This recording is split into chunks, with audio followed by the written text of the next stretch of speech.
You've been told that peace comes from fixing your life, from healing your past, from becoming the best version of yourself. But if that were true, why do you still feel unsettled? Why do quiet moments feel loud? Why does your mind race when all you want is rest? The truth is, peace isn't something you earn. It's not at the end of your to-do list.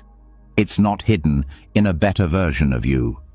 Real peace, the kind that sinks into your bones, comes from letting go, not from having more, but from needing less, not from chasing, but from stopping, from stillness, from seeing clearly. And for over 2,500 years, Buddhist wisdom has held the path.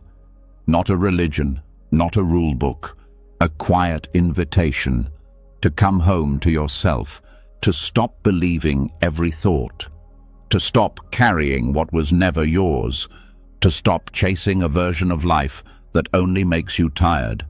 Tonight, something shifts. As you listen to these lessons, your breath will slow, the noise in your head will soften, and a deep calm, the kind you forgot existed, will begin to rise. You'll remember that you are not broken. You never were. You were just too busy trying to be something else. This isn't just a way to fall asleep.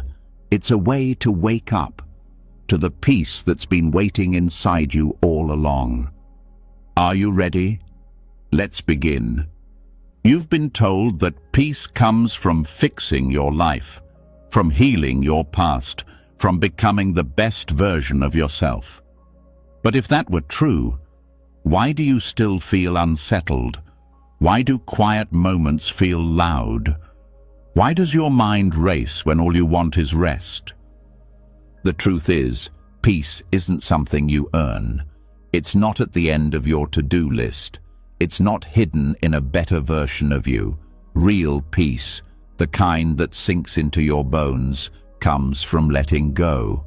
Not from having more, but from needing less. Not from chasing, but from stopping. From stillness, from seeing clearly. And for over 2,500 years, Buddhist wisdom has held the path. Not a religion, not a rule book. A quiet invitation to come home to yourself, to stop believing every thought, to stop carrying what was never yours, to stop chasing a version of life that only makes you tired. Tonight, something shifts. As you listen to these lessons, your breath will slow, the noise in your head will soften, and a deep calm, the kind you forgot existed, will begin to rise. You'll remember that you are not broken. You never were. You were just too busy trying to be something else. This isn't just a way to fall asleep. It's a way to wake up to the peace that's been waiting inside you all along. Are you ready? Let's begin. You've been carrying a story, maybe without realizing it. A quiet script running beneath your thoughts, shaping every moment, every decision. It tells you who you are, what you're worth, what you deserve. It says you're this kind of person. You've made these mistakes, you've had these victories, and from all of that, it builds a picture. This is you. But what if that story isn't true? What if the part of you that feels not good enough isn't really you? What if the version of you that's been trying to prove something, fix something, control something, was just a voice in your head? The Buddhists call this voice the illusion of self. Not because you're a ghost or nothing at all, but because what we cling to as me, the image, the narrative, the identity, is always changing. And anything that changes isn't solid, isn't permanent, isn't ultimately you. Look at your life. You've changed. Who you were 5 years ago isn't who you are today. Your fears changed, your goals changed, even your opinions, your style, your dreams. So why do we hold so tightly to "I am this" and "I am not that"? Because it feels safe. The story gives us something to hold, a label to lean on.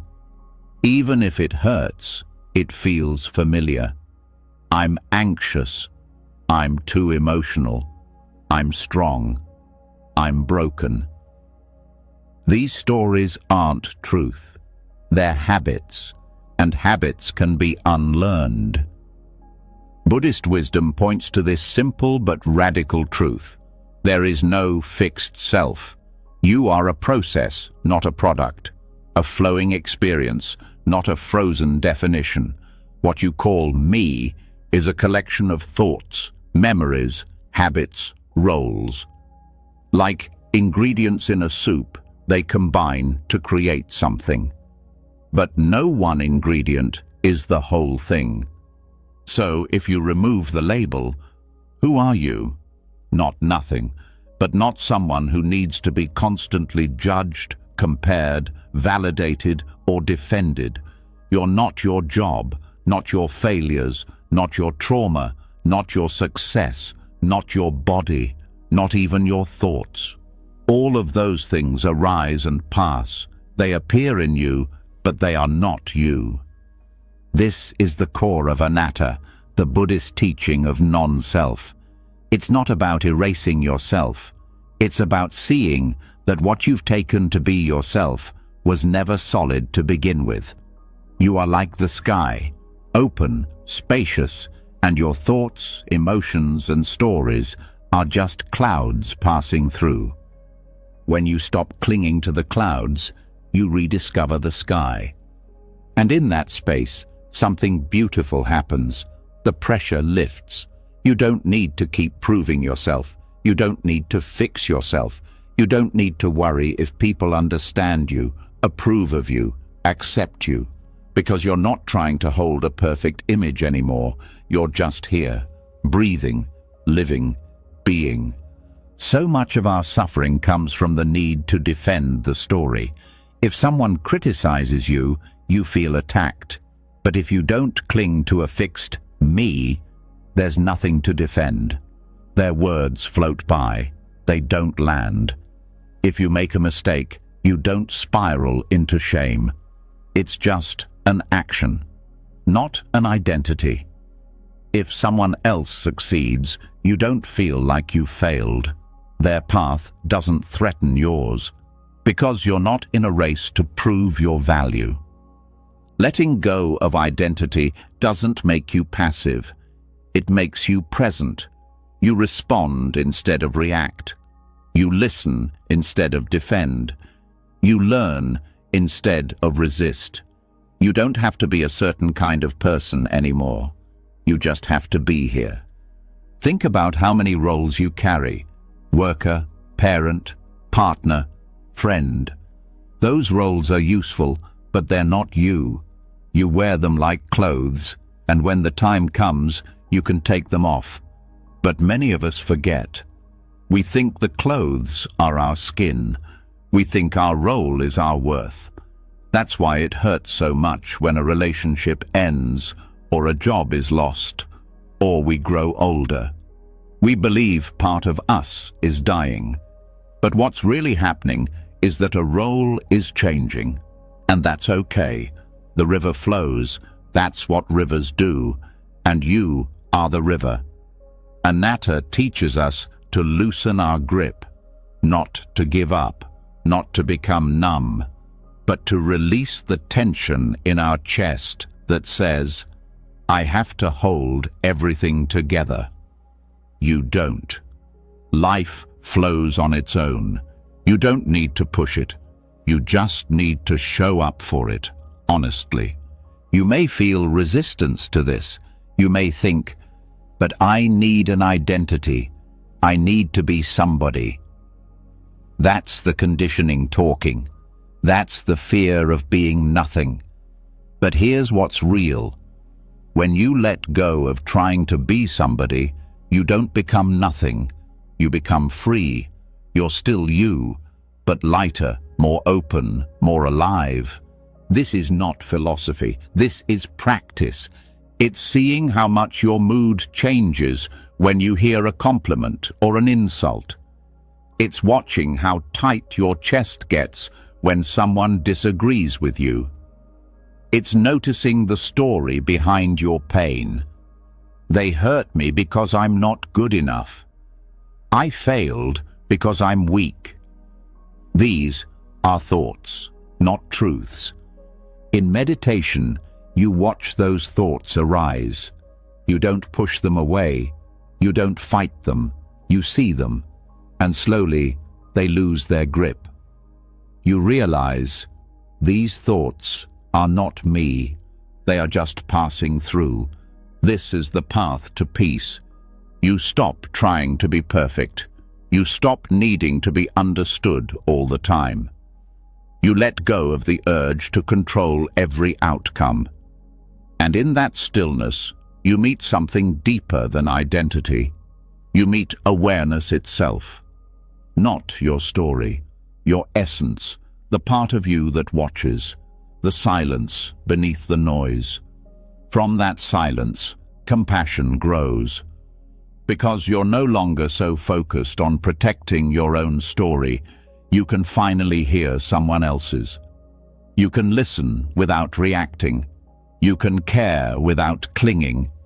You can give without losing yourself. Because the self you thought you were, it's not something you can lose. It's something you never really needed. This is not a theory to believe. It's a truth you feel when the mind slows down and the stories fade. When you stop grasping for who you think you are, peace enters like a soft breeze. You realize there's nothing to fix, nothing to earn, nothing to hold on to, just this breath, just this moment. And that's enough. Letting go of identity doesn't mean abandoning yourself. It means meeting yourself more clearly. Not as an idea, but as a living, breathing awareness that flows with life instead of fighting it. You don't have to be strong all the time, or smart, or perfect, or anything other than present. The peace you're looking for isn't found in becoming someone better. It's found in remembering that you were never trapped to begin with. You just forgot that you're the sky, not the clouds, the witness, not the worry, the open space, not the small story. And as this truth settles in, gently, wordlessly, you begin to rest. Not because everything is fixed, but because you no longer need it to be. Sleep can come now, not as an escape, but as a return to stillness, to softness, to peace. Let go. You're free. And so we breathe. The tension of identity has softened. The story has loosened its grip. You've tasted the quiet freedom of being no one in particular. But now a question rises. How do you live from this space without falling back into the trap? How do you walk through life without slipping into old patterns of fixing, proving, improving? Because even after seeing that the self is not solid, the habit to perfect it still clings. The world tells you to be more confident, more productive, more healed, more spiritual. But what if the problem isn't that you aren't enough? What if the problem is believing you need to be anything other than exactly what you are right now? There's a path for this, one that doesn't demand you change to be worthy of peace, but instead reveals peace within the truth of your own experience. It's ancient, simple, and often misunderstood. The Four Noble Truths. They don't require belief. They're not rules. They are an invitation to see clearly, to stop spinning in confusion, and most importantly, to accept what is without running, fixing, or hiding. The first noble truth says, there is suffering, not as punishment, not as failure, but as a fact. No need to resist it or dress it up. Suffering exists. In big ways, loss, grief, illness, and in small, quiet ways, restlessness, shame, loneliness, comparison. When you stop pretending you're supposed to be free from discomfort, something radical happens. You stop judging it. You stop layering shame on top of pain. You stop making yourself wrong for having human emotions. Suffering becomes a shared truth, not a personal flaw. This is where self-acceptance begins, not with changing yourself, but with meeting your experience as it is, without defense, without edits, without pretending. The second noble truth says, suffering has a cause. It's not random. It's not a curse. It comes from craving, tanha, the thirst for things to be different than they are. The mind reaches. It reaches for praise, for pleasure, for success. It reaches to avoid pain, boredom, rejection. This reaching is not evil. It's simply what minds do. But every time it reaches, it leaves the present. It abandons now, and that abandonment hurts. Craving creates a split. One part of you is here, and another part is chasing an ideal. You become a stranger to your own moment. The craving says, I'll accept myself when I'm better. I'll relax when I'm healed. I'll love myself when I've fixed all the flaws. But peace is never in the future. It's always now, which means radical acceptance can only happen here, within the truth of what is, not what should be. The third noble truth says suffering can end. That thirst doesn't have to control you forever. You're not doomed to chase the next version of yourself endlessly. Peace isn't a reward for fixing everything. It's the result of releasing the chase. But this isn't passive. It's not about giving up or being lazy. It's about finally stopping the inner war. When you believe you must be constantly improving, you turn life into a battleground. Every weakness becomes an enemy. Every imperfection a threat. But when you understand that peace is possible right now, you put down the sword. You stop trying to conquer yourself. You begin to care for yourself, even in the middle of struggle. This is not soft comfort. It is the strength to stand in your own skin without needing to escape it. The fourth noble truth shows the way. The noble eightfold path. Not a checklist, not a punishment. A set of gentle reminders that guide you home, to live wisely, to act with kindness, to think clearly, to cultivate stillness. This is the way out of the prison of self-improvement, not by becoming someone else, but by walking step by step, as you are, into the center of your own life. What makes this path powerful is that it meets you where you are. It doesn't ask you to be more. It asks you to be honest. Right view isn't about having the perfect philosophy. It's about seeing clearly, seeing that chasing peace creates suffering, and that peace arises when chasing stops. Right intention is not about fixing your desires. It's about aligning your heart with truth. Do your intentions come from fear or love, from ego or compassion? This is where you learn to trust what is soft, not what is loud, what is honest, not what is impressive. Right speech becomes a mirror. You notice how often you talk to cover up shame, to prove worth, to defend identity. When you speak less, you hear more.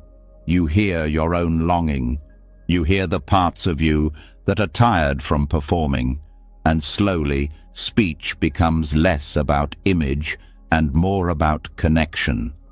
Right action is the practice of embodiment, not trying to be good, but living from wholeness. When you stop chasing a better version of yourself, your actions become cleaner. You help others because you care, not to earn approval.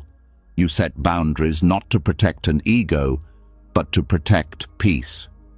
Right. Livelihood becomes a question of harmony. How do you make a living without abandoning your integrity? Not how much money do you earn, but how much of your soul do you spend to earn it?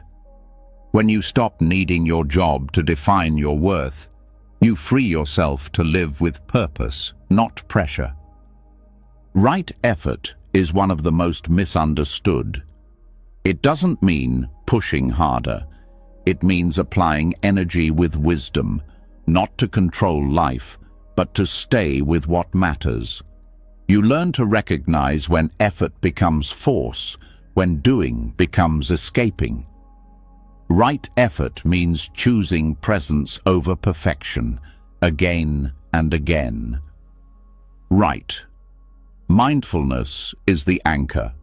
It pulls you out of stories and back into sensation. Instead of trying to be peaceful, you feel the breath. Instead of fixing emotions, you feel them arise and pass. Mindfulness is the practice of returning, not once, but constantly. Returning to now, returning to the only place radical acceptance lives. Right. Concentration is about deepening presence, not clinging to calm, but learning to stay. When the mind wants to escape, you stay. When discomfort comes, you stay.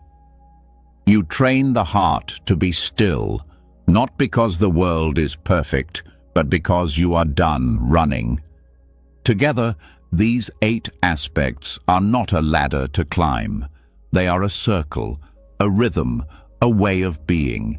You don't master them one by one. You live them softly, honestly, in your own way. Not to earn peace, but because you are tired of resisting it. Radical acceptance begins where the path begins, with seeing clearly. That means you don't have to hide from your pain. You don't have to pretend to be okay. You don't have to explain your worth. You don't have to heal everything before you're allowed to rest. You just have to stop fighting what's already here. The habit to fix yourself is strong. It's rooted in fear. The fear that if you stop trying to improve, you'll fall apart, that you'll be judged, forgotten, unloved. But ask yourself, has endless self-improvement made you peaceful or exhausted? The 4 noble truths don't demand that you transcend your humanity. They invite you to inhabit it, to stop chasing happiness and start understanding suffering, to stop needing to be more and start living with what already is. Acceptance doesn't mean you like everything about your life. It means you stop waiting to love yourself until everything changes. It means you treat your suffering not as a problem, but as a doorway, a teacher, a guide. This path is not about fixing, it's about freeing. You're not asked to become worthy. You're asked to remember that you already are. That the anxiety is not proof of your failure, it's proof that you care. That the sadness is not weakness, it's part of being awake. That the discomfort is not a sign you're broken, it's a sign that something true is stirring. And when you meet yourself here, without resistance, something shifts. The endless hunger softens. The harsh voice fades. The need to be someone else quiets. You learn to sit with yourself the way you would sit with a child. Gentle, present, honest. You don't demand perfection from the child. You hold space. You listen. You let them feel what they feel. You begin to offer yourself the same. Radical acceptance is not an endpoint. It's a daily practice. It's a commitment to return over and over to the truth of this moment. It's the willingness to let go of the idea that you need to be better before you can feel peace. It's the courage to say, "This is where I am, and this is enough." From that place, you stop striving, not because you've given up, but because you've finally arrived. You are not here to become someone perfect. You are here to wake up to who you already are beneath the layers of judgment. You are not here to escape suffering. You are here to understand it so deeply that it no longer controls you. This is the quiet revolution of the Four Noble Truths.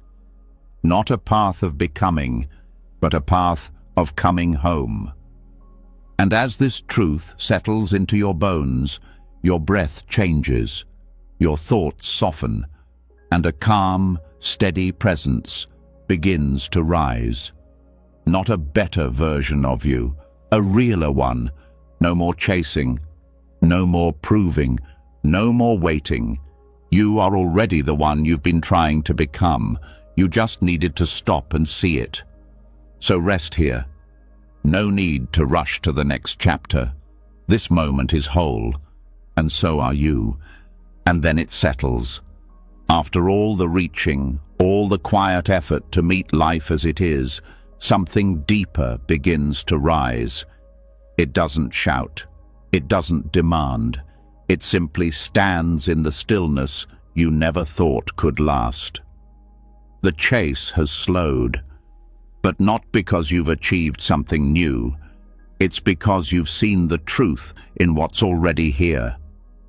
Now, a deeper question arises. If nothing is missing, if you are already whole, why does the restlessness remain? Why does the urge to improve, to become, to get somewhere never quite go away? This is where the mind quietly resists.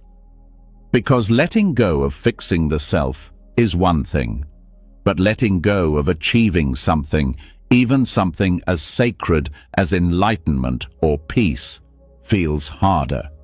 It feels like giving up, like wasting potential. But that's not what this is.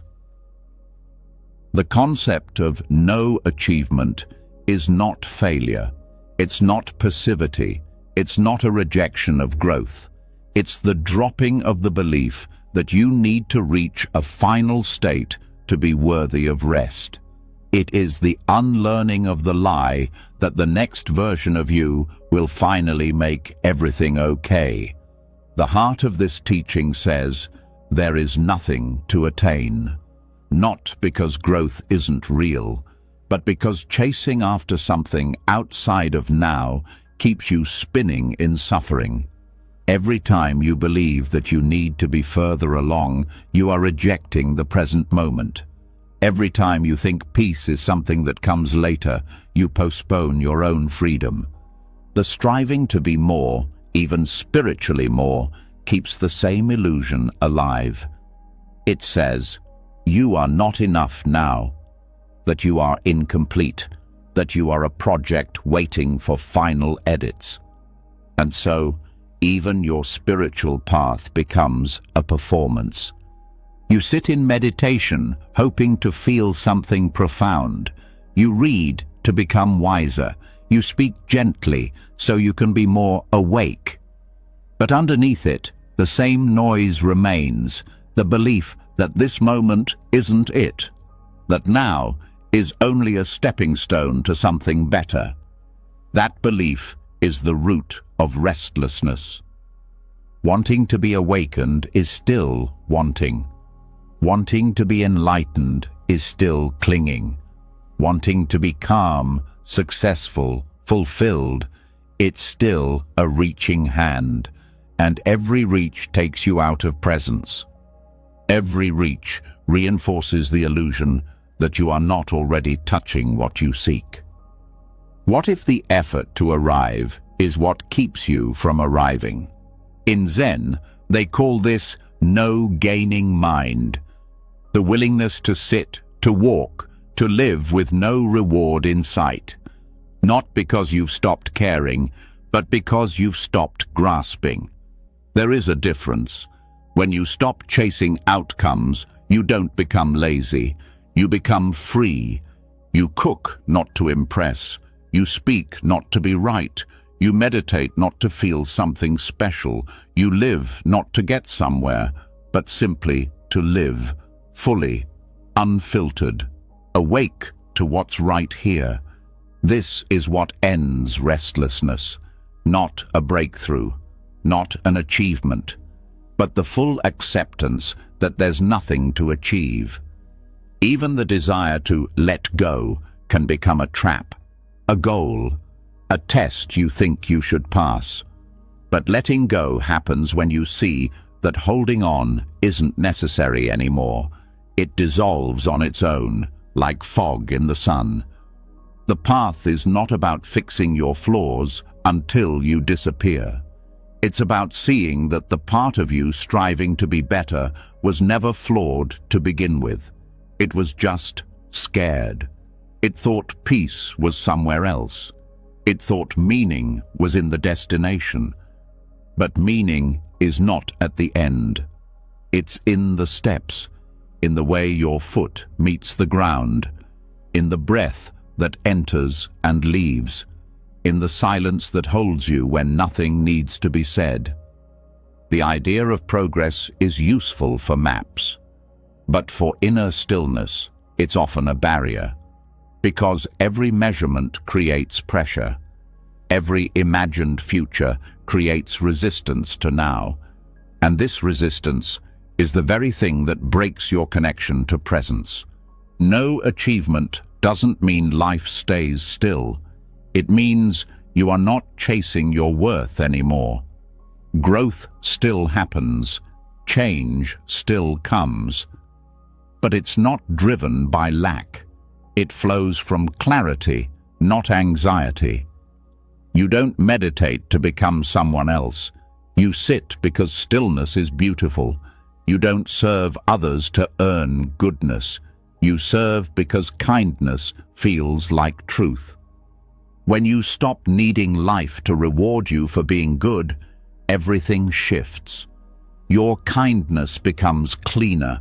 Your work becomes lighter. Even your rest becomes deeper. Because there's no more waiting for the permission to exhale. So many live like they're being graded, as if life is a test and every moment is a chance to earn or lose points. But there is no scoreboard, no teacher marking your paper, no future version of you standing at the finish line, waiting with approval. There's only this breath, this moment, this truth, that you can be whole without finishing anything. What does it feel like to move through life without striving? Not indifferent, not disengaged, but peacefully rooted in the now. You speak with sincerity, not strategy. You walk with awareness, not urgency. You let go of timelines and allow the natural unfolding of your life to teach you everything you need to know. You begin to see that everything you've been seeking, calm, joy, love, is not something to acquire, it's something to recognize. And recognition doesn't require progress, it requires presence. This is what the great teachers point to when they say there's nowhere to go. The moment you drop the illusion of a finish line, the tension in your chest begins to release. The restlessness no longer has fuel, because the striving that fed it, the idea that peace is just around the corner, has dissolved. In this stillness, action still happens, but it is no longer survival. It is no longer a race. It is no longer tied to an identity in need of proving. You write not to be a writer. You love not to be lovable. You practice not to be awakened. You just live, and that becomes enough. Even the word practice changes meaning. It's no longer rehearsal for a perfect version of you. It becomes a form of presence, a way of remembering, a rhythm that roots you in what is real. When you stop measuring your inner life like a project, you start trusting your life as it is. You trust the silence, even when it's uncomfortable. You trust the slowness, even when it feels like falling behind. You trust that nothing you're doing is wasted, even if it brings no visible reward. This is not easy. Letting go of the idea of achievement goes against everything you've been taught.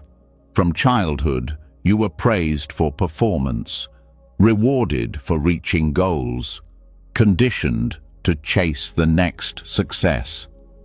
To stop doing that feels dangerous, like disappearing. But what disappears is not you. What disappears is the constant pressure to be more. And what remains is something deeper, truer, a self that is not earned but discovered. This is where peace lives. In the moment you stop asking, "Am I enough yet?" and start living as if the question never needed to be asked. Restlessness doesn't always feel dramatic. Sometimes it's subtle. A tension in the background, a sense that you should be further along, a feeling that you're not quite there. But what if there doesn't exist? What if you are always here? And what if here is not a problem? The more you see this, the more rest becomes natural. You no longer need to be taught how to relax. You just stop interfering with the relaxation that was already possible, like stopping the stirring of water so it can settle on its own. Even your goals soften. You can still dream, but you no longer treat your dreams as proof of your value. You live in alignment, not in effort. You walk your path not because it leads somewhere, but because walking itself is beautiful. This freedom is not the result of years of mastery. It's the result of one clear seeing. There is nothing to attain. And that seeing, once felt deeply, changes how you relate to everything. You stop looking to practice as a way out of your current life and start seeing it as a way deeper into it. You stop waiting to feel worthy and start living from the worth that was always there. You stop hoping to become spiritual and realize you already are, because to be awake is not a future state. It is your nature, uncovered when the striving quiets. This is the joy of no achievement, not boredom, not stagnation, but the quiet joy of a moment unburdened by expectation, the joy of being here for no reason at all, of being alive not to get somewhere, but simply to be. And when this joy becomes familiar, restlessness becomes unfamiliar, not because life becomes easy, but because the part of you that believed you needed to arrive has dissolved.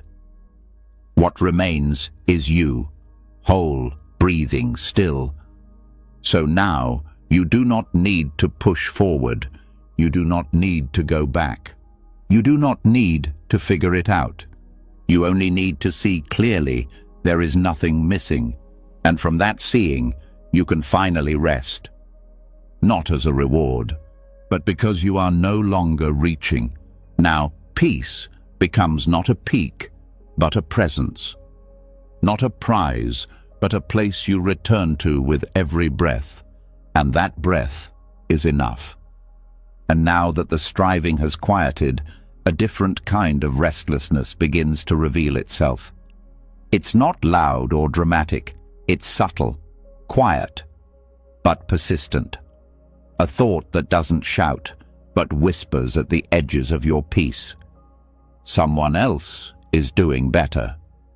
Even when you've let go of chasing perfection, even when you've stopped needing to achieve something spiritual or external, there can still be a shadow, a quiet habit that looks sideways, measuring, judging, comparing. Even in moments of stillness, there's a part of the mind that checks the room, checks the feed, checks the past, checks the future. It asks, am I enough compared to them? This habit is not personal.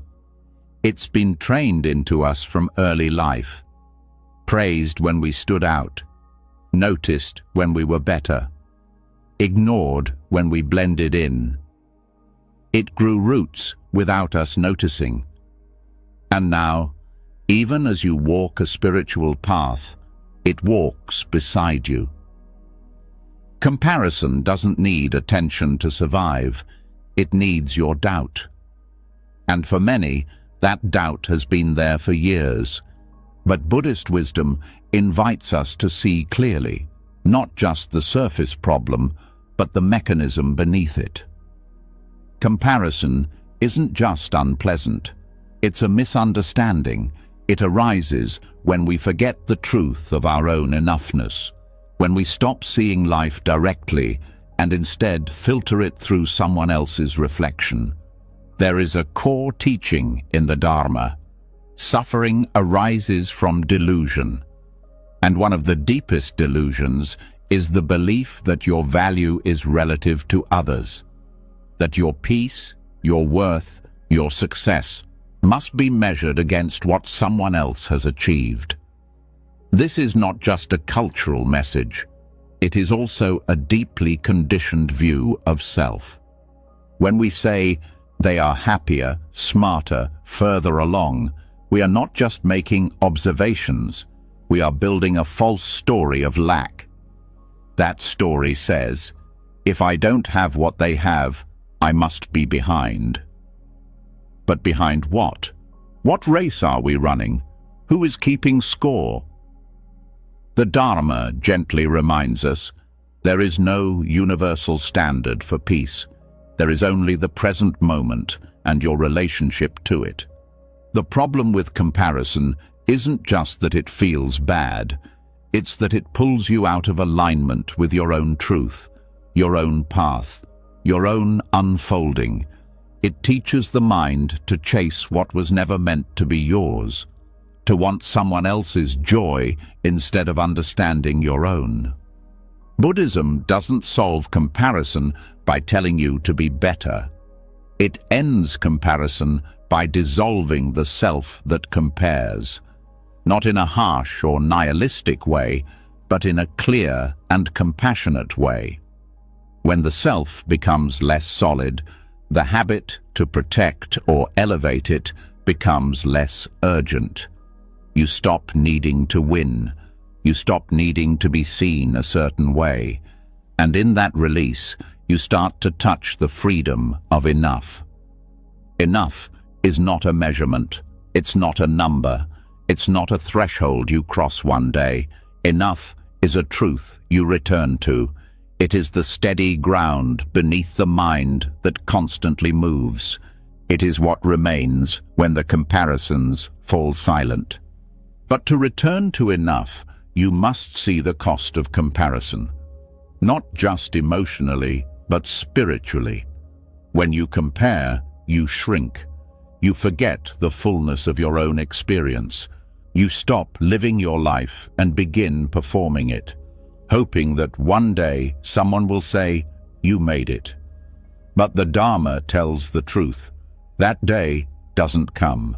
The voice you want approval from lives inside you, and it can only be satisfied by turning inward, not outward.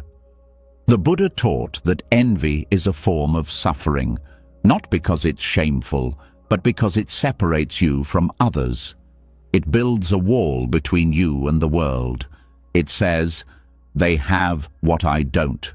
I cannot be happy until I have it too. But true joy, mudita, is the ability to celebrate others without losing your own peace. It is the practice of saying, I'm glad they are thriving, while knowing their light doesn't dim yours. This is not easy. It requires a shift in perspective, a breaking of habits. But it begins in the small moments, the way you react to someone else's good news, the way you feel when you scroll through curated lives on screens, the way you instinctively measure your worth in likes, attention, titles, roles. In those moments, you can begin to return, not by resisting the feeling, but by seeing it clearly. This comparison is not truth. It is a conditioned pattern. It is not a reflection of reality. It is a reflection of insecurity. And insecurity, too, is not personal. It is a result of believing that peace must be earned by becoming better, the same misunderstanding that drives all suffering. So we meet comparison the same way we meet craving or fear, with awareness, not judgment. You notice the story forming. You breathe. You do not follow it. You return to now. And in that returning, you begin to see there is nothing lacking here. Contentment arises not when you get what others have, but when you realize you never needed it. You do not need to be as loved as they are. You do not need to be as advanced, as calm, as disciplined, because their path is not your path. Their life is not your curriculum. Each person's unfolding is unique. The Dharma meets each of us differently, depending on our wounds, our conditioning, our karma. And when you start to trust that, you stop grasping for someone else's timeline. You learn to listen inwardly. What do I need now? What is true for me in this moment? Not, what should I be doing?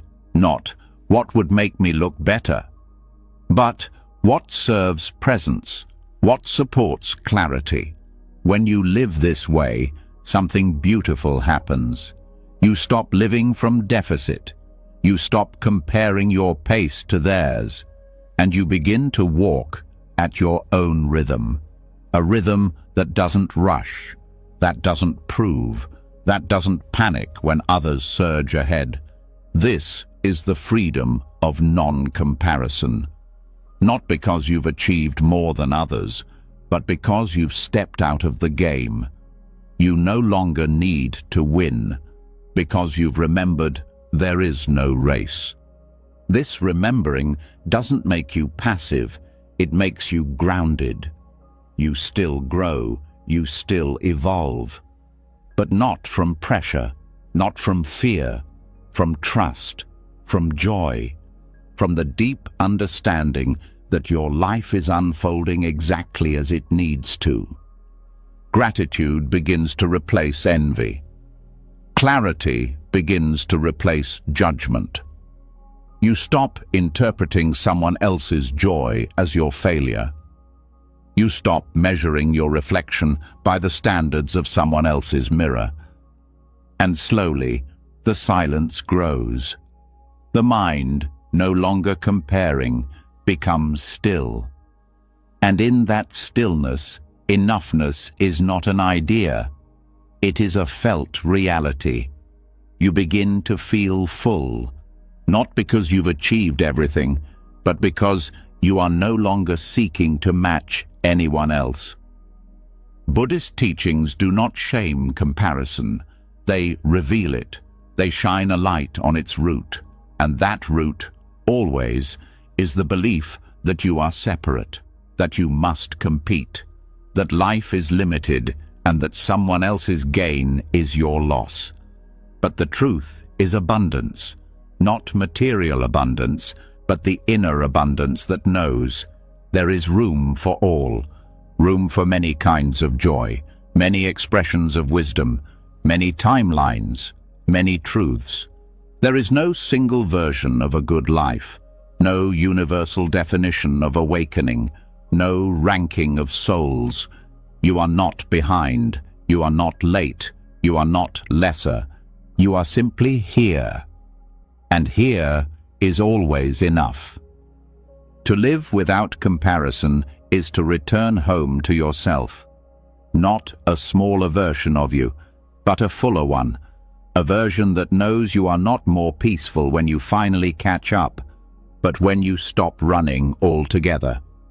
Now, the peace you've been searching for doesn't arrive with achievement. It arises with understanding. And understanding deepens when comparison fades. This is the Dharma of enough, not a concept to repeat, but a truth to live. To walk through each day not needing to be better than anyone, but present with what is. To measure not how far you've come, but how closely you're living in alignment with this moment. And if you ever forget, the practice is simple. Return. Come back to now. Come back to breath. Come back to yourself. There's nothing missing. There's no one to become. You are already whole. Not in comparison, but in essence. That's the truth you carry forward now. Quiet, clear, unshaken. Enough. When the noise of comparison fades, something unexpected appears in its place. Not peace immediately, but space. And in that space, a deeper question rises. What have you been filling your life with to avoid hearing what's really there? Even when the outer world is quiet, the mind often isn't. Thoughts continue, commentary loops, reactions spin. The absence of noise is not the same as the presence of stillness. To truly hear yourself, not your opinions, not your fears, not your goals, but the quiet center beneath all of it, requires something even rarer than silence. It requires noble silence. This silence is not the absence of sound. It's the absence of unnecessary speech, the absence of noise that serves no purpose but to distract, cover up, or avoid. Noble silence is not just about keeping your mouth closed. It's about stepping back from the compulsion to explain, to respond, to defend, to perform. We speak for many reasons. To connect, yes, but also to escape, to avoid discomfort, to control how others see us, to fill the air when we fear what might come up in its absence. Speech becomes a way to edit ourselves in real time, to polish the self we want others to perceive. And when we're constantly speaking, we're rarely listening, not to others and not to ourselves. Intentional silence is a return. It brings the mind closer to the heart. Without the need to speak, something inside relaxes. The pressure to perform softens. The need to impress fades. What's left is honesty, not the kind spoken out loud, but the kind that arises when there's no audience, when there's nothing to maintain, when there's simply presence. Buddhist traditions often encourage periods of noble silence as part of retreats, meditative practice, and daily life. It's not just a technique, it's a doorway, a way to break the habit of speaking without awareness. A practice that shifts the center of gravity from the external to the internal. When you stop talking, you start noticing. You notice your own mind more clearly, how quickly it reacts, how often it judges, how frequently it plans the next thing to say. You begin to see how much energy is spent constructing and defending the identity you present to the world. Silence reveals what speech covers. It is not always comfortable. In fact, at first, it may feel awkward, even anxious. Without words, the usual patterns lose their anchors. You may feel exposed, restless. But this discomfort is not a sign of failure. It's the mind detoxing from overuse. It's the raw truth rising to the surface now that nothing is being said to suppress it. And in that raw truth, healing becomes possible. Not because you're fixing yourself, but because you're no longer running from yourself. Noble silence is not withdrawal, it's re-engagement, a deeper meeting with what's really alive in you. Silence also reveals the quality of your inner dialogue. When the outer voice quiets, the inner voice becomes louder.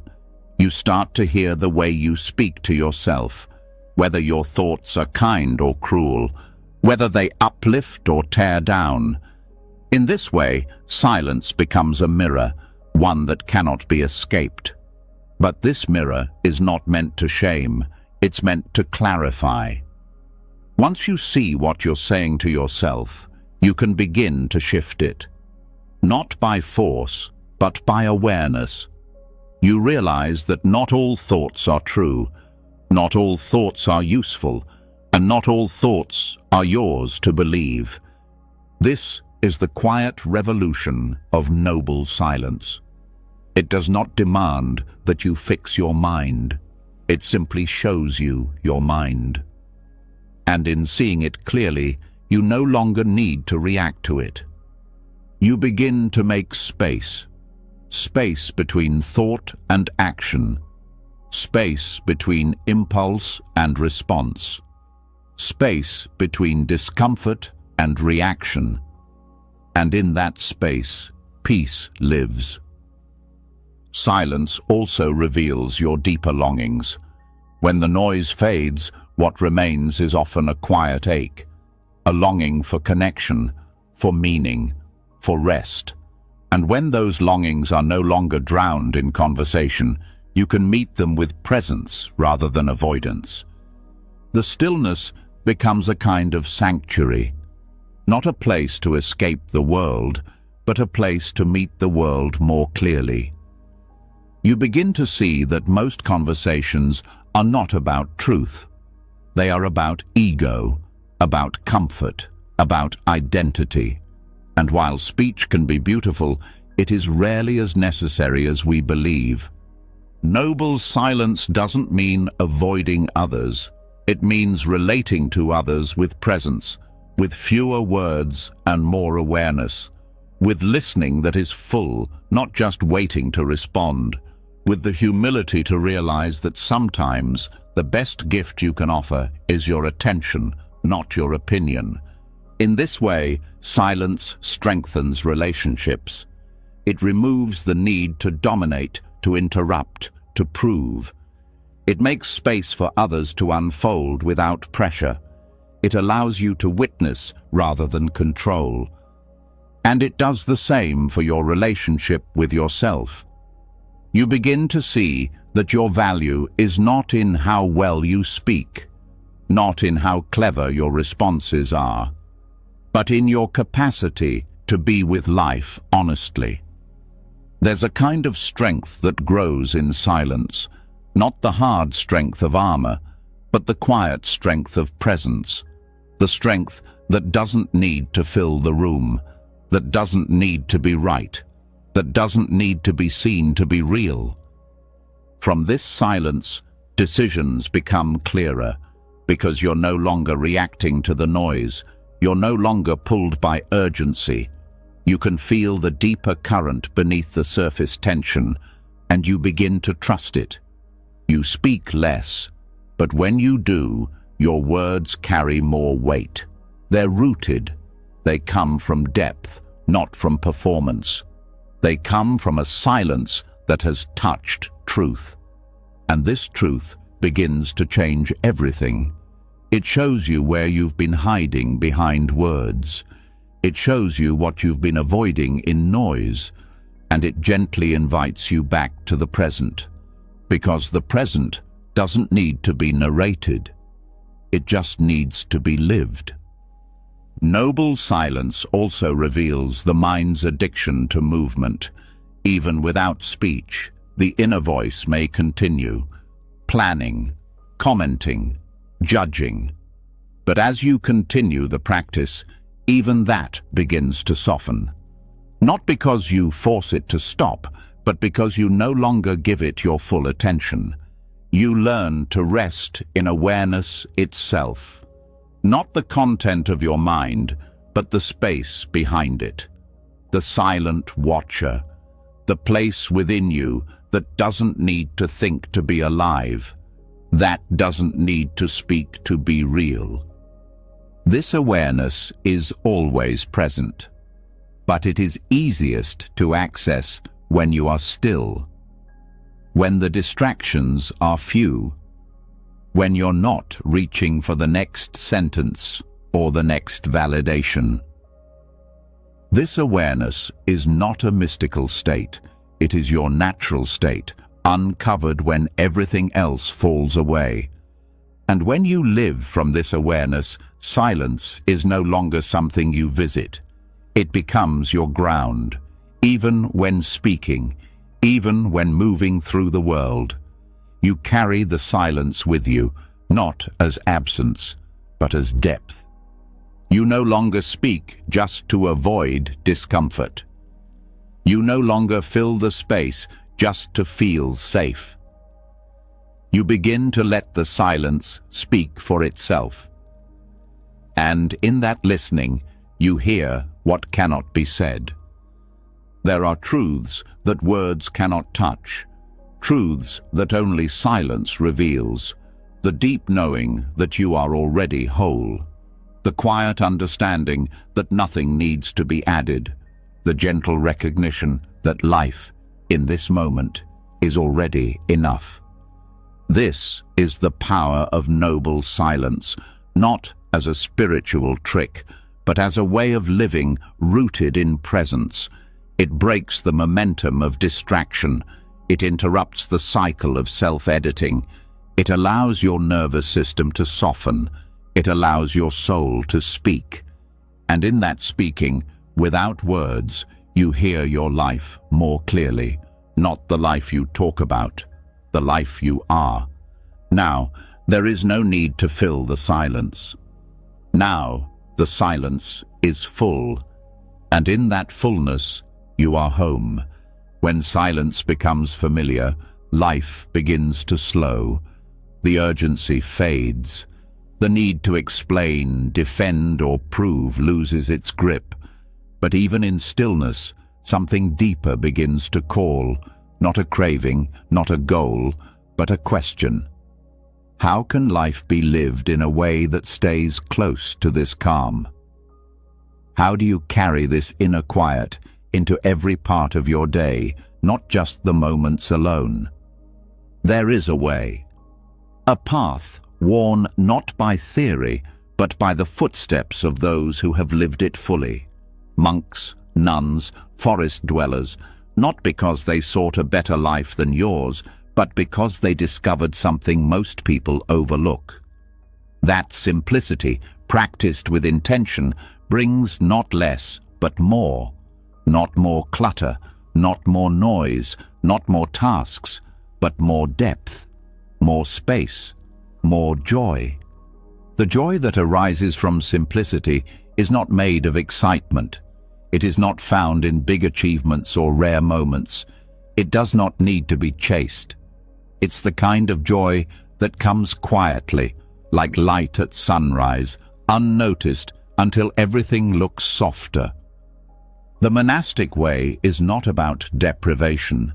It's not about punishment or rejection of life. It's about returning to what is essential, removing what distracts, softening what hardens, and choosing over and over what matters. In Buddhist monastic life, the vow of simplicity touches every part of living. There is little ownership, few possessions, no personal ambition. Time is structured, but not rushed. Meals are shared, but often silent. Clothing is plain, movement is slow, work is purposeful, but not driven by pressure. The entire rhythm is shaped around clarity, around reducing what clouds the mind and obscures the heart. And while most people do not live in monasteries, the wisdom that guides monastic life is not limited to walls or robes. It is available anywhere there is willingness to let go, to shift from accumulation to awareness, to choose depth over excess. In daily life, this begins with space. The physical kind, yes, but also the mental.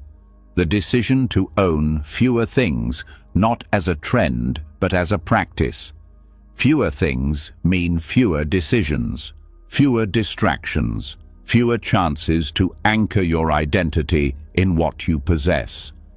Every object carries energy. Every possession asks for attention. When you begin to release what is not necessary, you create room for what truly supports your peace.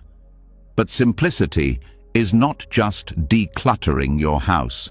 It's decluttering your day. The way you spend your time reflects what you value. Monastic life protects time, not with strict rules, but with intention. Time is not something to be filled. It is something to be honored. Busyness is often worn like a badge of honor, but beneath it is often avoidance. Avoidance of silence, avoidance of discomfort, avoidance of being alone with what you feel. But simplicity removes the need to stay busy to feel worthy. It replaces doing more with being more present.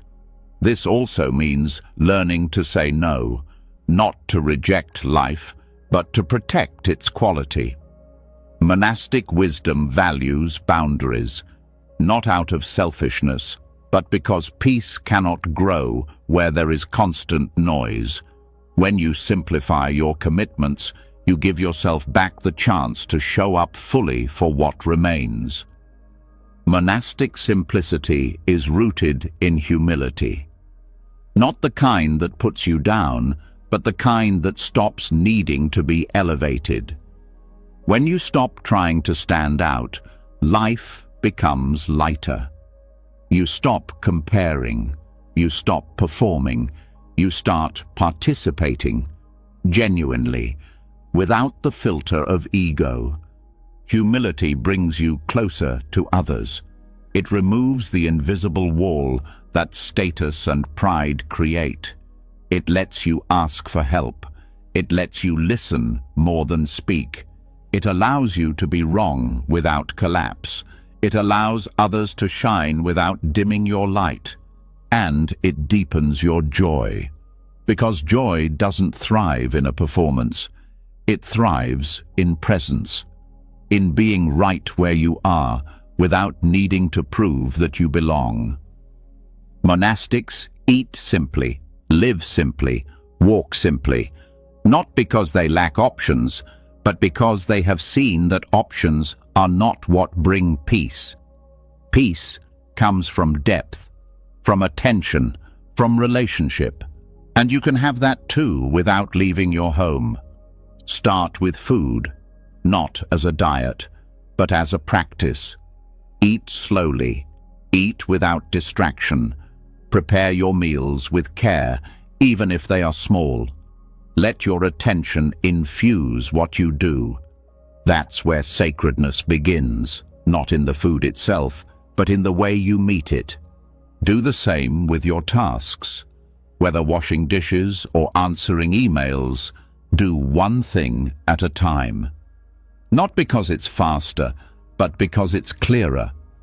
When you simplify your attention, your mind becomes less tangled. When your actions are whole, your energy returns.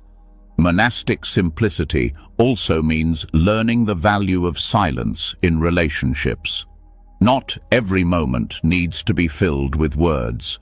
Some of the deepest connections grow in shared stillness, in honest presence, in being together without needing to entertain or impress. When you carry simplicity into how you relate, you begin to notice how much energy goes into saying what isn't needed, into trying to be liked, into smoothing over awkwardness. But when you release that pressure, you discover something easier. Real connection requires less than you thought. You also begin to live more slowly, not out of laziness, but because you no longer rush past life. The monastic pace is unhurried because it trusts the unfolding. When you stop measuring your worth in productivity, you learn to rest without guilt. You learn to move without fear.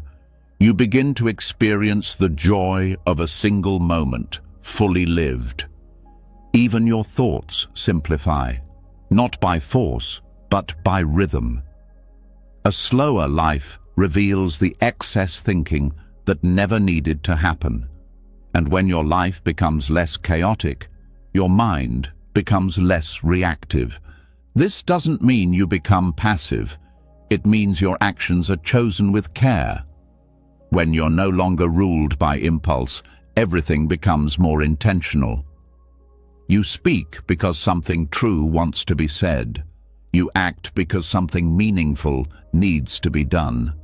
Simplicity also sharpens gratitude. When you have less, you notice more. When life slows, small things become sacred. The warmth of sunlight, the rhythm of breath, the sound of footsteps. These are not background noise. They are the texture of being alive. Monastics live without distraction, not because the world is bad, but because clarity is precious. You begin to see that distraction is not just on screens, it's in habits, it's in resentment, it's in the loop of self-judgment. Simplicity clears space for joy to be seen again. This joy is not emotional excitement, it's steadier, it's the joy of alignment, of knowing that your life, even in its smallest parts, reflects your values, that you are living not from habit or pressure, but from truth. And when your outer life simplifies, your inner life follows. You become more receptive, more open, more grounded. You don't need to chase experiences to feel alive. You are already here, fully. Monastic wisdom reminds us, enough is a decision, not a destination. When you live with less but feel full, you understand abundance. You understand that simplicity is not about lacking, but about letting go of what covers joy. So now, after the silence, you step into life again, not with more, but with less. Less clutter, less distraction, less effort to be something else. And in that less, you find more. More peace, more presence, more joy. Not joy that shouts, but joy that stays. When life slows and simplicity takes root, a new clarity begins to surface. The noise fades, distractions lose their power, and what was hidden beneath everyday busyness starts to reveal itself. And often, what surfaces is craving. Quiet, persistent, deeply conditioned craving. Not just for things, but for feelings, experiences, outcomes, recognition. A longing that doesn't shout, but tugs softly at the mind, telling you there is something missing, something more. Even after simplifying your life, even after removing what's not essential, desire still follows. You may not want more objects, but there may still be hunger for approval, for stimulation, for escape, for perfection. In Buddhist teachings, this is called tanha, often translated as thirst. It is the root of suffering, not because wanting is wrong, but because craving always pulls you away from now. Tanha is not about intention or value. It's not the same as aspiration or healthy motivation. It is about attachment. It is the feeling that unless you have or become or achieve something, you cannot rest. It is what keeps you slightly tilted toward the next thing, the next moment, the next version of peace. This is the most subtle trap, because craving doesn't always feel frantic. It can feel like hope. It can feel like progress. It can feel like something good. But underneath it is tension, a sense that this moment is incomplete, that now is not enough, that you are not enough, and that unless something changes, peace will remain just out of reach. Wanting less doesn't mean suppressing desire. It means understanding it, seeing how it arises, feeling its energy in the body, noticing how it creates stories in the mind. When you become familiar with the process of craving, you no longer need to obey it. You no longer confuse it with truth. You start to realize that the problem is not the desire itself, but the way it hijacks your attention and ties your contentment to something outside of this moment. Desire always creates distance. It lives in the gap between what is and what could be. And as long as your happiness lives in that gap, you are never truly at home. You are always waiting, always slightly leaning forward, always postponing rest. Buddhist practice invites you to watch desire not with judgment, but with curiosity. What happens in your body when craving arises? What thought follows it? What do you believe you will feel when you finally have what you want? And is that feeling truly missing now, or is it just buried beneath the craving itself? Craving often promises joy, but delivers anxiety. It creates a cycle of hunger and dissatisfaction. Even when you get what you want, the satisfaction fades quickly. The mind moves on. A new longing appears, a new idea of fulfillment, and so the chase continues, even when nothing is truly wrong. This is how tanha traps you, not with force, but with restlessness. It makes you think that more will finally be enough. But when you examine closely, you see it never is, because the habit of wanting becomes stronger than the content of the desire. So you begin to practice renunciation, not in a harsh way, not as punishment, but as clarity. Renunciation is not about denying joy. It is about no longer confusing joy with grasping. It is about learning that you can enjoy something without needing to possess it, that you can meet beauty, pleasure, connection without the tension of clinging. Wanting less doesn't mean removing beauty or richness from your life. It means removing the anxiety that says, "I need this to be okay." It means releasing the fear that if you don't get what you want, something is wrong with you or with life. This shift is powerful. It turns your attention inward, not because the outer world is bad, but because the root of restlessness is never out there. It's always in how you relate to what is. When you stop expecting the world to complete you, you discover that you were never incomplete to begin with. The practice is simple but deep. Each time desire arises, you pause, you notice, you feel its pull, you name it, and you choose to stay with it without acting on it, not to repress it, but to know it. You watch as the craving rises and peaks and dissolves, and in that watching, you begin to unlearn the habit of always moving toward. You discover that peace is not the result of having less or more. It is the result of needing less. And that kind of peace is unshakable because it doesn't depend on conditions. It doesn't depend on timing. It is not delayed. It is immediate, the moment you release the grip. The Buddha pointed to this clearly.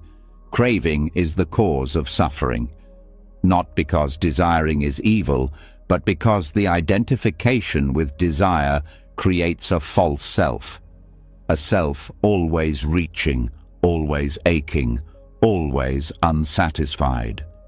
But when you rest in awareness, you are no longer the one who craves. You are the one who sees. This awareness does not deny desire. It simply refuses to be controlled by it. It allows you to experience wanting without becoming enslaved to it. This is not detachment as indifference. It is freedom as wisdom. From this space, even your desires begin to change. They become quieter, gentler, aligned with truth, not with fear. You may still want to grow, to create, to share, but the desperation is gone. The clinging is gone. The belief that your value depends on the outcome is gone. This leads to true generosity, because you are no longer giving from a place of lack. You are no longer helping others to prove something about yourself. You act from fullness, not from hunger. And this kind of action carries peace with it. It also leads to deeper intimacy. When you want less from others, you see them more clearly. You don't need them to complete your story. You don't demand they fill your gaps. You can love them as they are, not for what they provide. And this love is not dramatic, but enduring. It is not possession, but presence. Wanting less also opens the door to creativity. Because your work is no longer about outcome, it is about expression. It is about truth. You are no longer making art to be seen. You are making it because something inside you is ready to be heard. And perhaps most importantly, you become easier to live with, both for others and for yourself. You are less reactive, less demanding, less caught in highs and lows. Your joy becomes consistent because it is no longer tied to constant fulfillment. It comes from the quiet freedom of enough. This is not something to rush. The mind has been trained to want for a long time. Craving is a habit as much as a response. But with practice, the space between wanting and acting begins to grow. And in that space, you find your peace. You find your clarity. You find yourself not as a wanting thing, but as awareness itself. You realize that true contentment doesn't come from getting what you want. It comes from knowing you don't need it, that you are already home, that nothing out there can complete what is already whole. Now, desire doesn't pull you. It passes through, like wind through an open window. It may rustle your awareness, but it doesn't move your roots. You are no longer carried away. You are still. And in that stillness, there is joy, quiet, unshakable, real. When the grip of craving loosens and the mind stops chasing what it thinks it needs, another layer of inner weight begins to reveal itself. It isn't loud. It doesn't always announce itself clearly, but it lingers, quietly shaping how you feel, how you respond, and how you carry yourself in daily life. It's the heavy presence of unresolved pain, resentment, guilt, betrayal, shame. What hasn't been forgiven? There is no lasting peace without forgiveness. No matter how much you simplify or how deeply you meditate, the heart cannot fully rest when it holds tight to a wound. Forgiveness is not something extra to consider at the end of a spiritual path. It is the path. Without it, you are still carrying the weight of the past. You are still reacting to old stories, old harm, old versions of yourself and others. In Buddhism, forgiveness is not a command. It's not something you do to be moral. It's something you do to be free. The Buddha never taught it as a duty to others, but as a release of the suffering we continue to create by holding on. When you carry a grudge, you are the one who suffers. When you cling to guilt, even when it seems noble, you tighten the self with judgment. And when the self is tight, everything hurts more. Forgiveness begins as an act of compassion, but not just for others. True forgiveness starts with yourself. That doesn't mean excusing harmful behavior. It means recognizing that you are no longer that person who made that mistake. The person who acted from fear, confusion, or pain is not the same person who now regrets it. And yet, you continue to punish yourself as if nothing has changed. This punishment doesn't bring clarity. It doesn't prevent future harm. It only builds layers of shame, and shame distorts perception. It keeps you in a cycle of unworthiness. It blocks you from fully showing up in your life because part of you still believes you do not deserve peace. But the teachings on emptiness offer a doorway through this. They remind you that there is no fixed self, no permanent person who did something wrong. The person who caused harm was the product of conditions, thoughts, emotions, ignorance, past wounds. Not an evil soul, but a confused mind. Understanding this does not excuse behavior. It places it in a broader truth. Things arise because of causes and conditions. And when conditions change, outcomes change. When you forgive yourself, you are not saying what happened was okay. You are saying you no longer need to suffer in order to learn. You are releasing the idea that growth requires punishment. Instead, you allow healing to happen through awareness and responsibility, not guilt and self-hatred. This shift opens space. Space for tenderness, honesty, and change. And from that space, forgiveness of others becomes more possible. Because when you understand your own pain with compassion, you begin to see the pain in others more clearly, not as justification, but as reality. People hurt others because they are hurting, because they are confused, because they do not see clearly. This is not romanticizing harm. It is recognizing that harmful actions come from a place of blindness, not truth.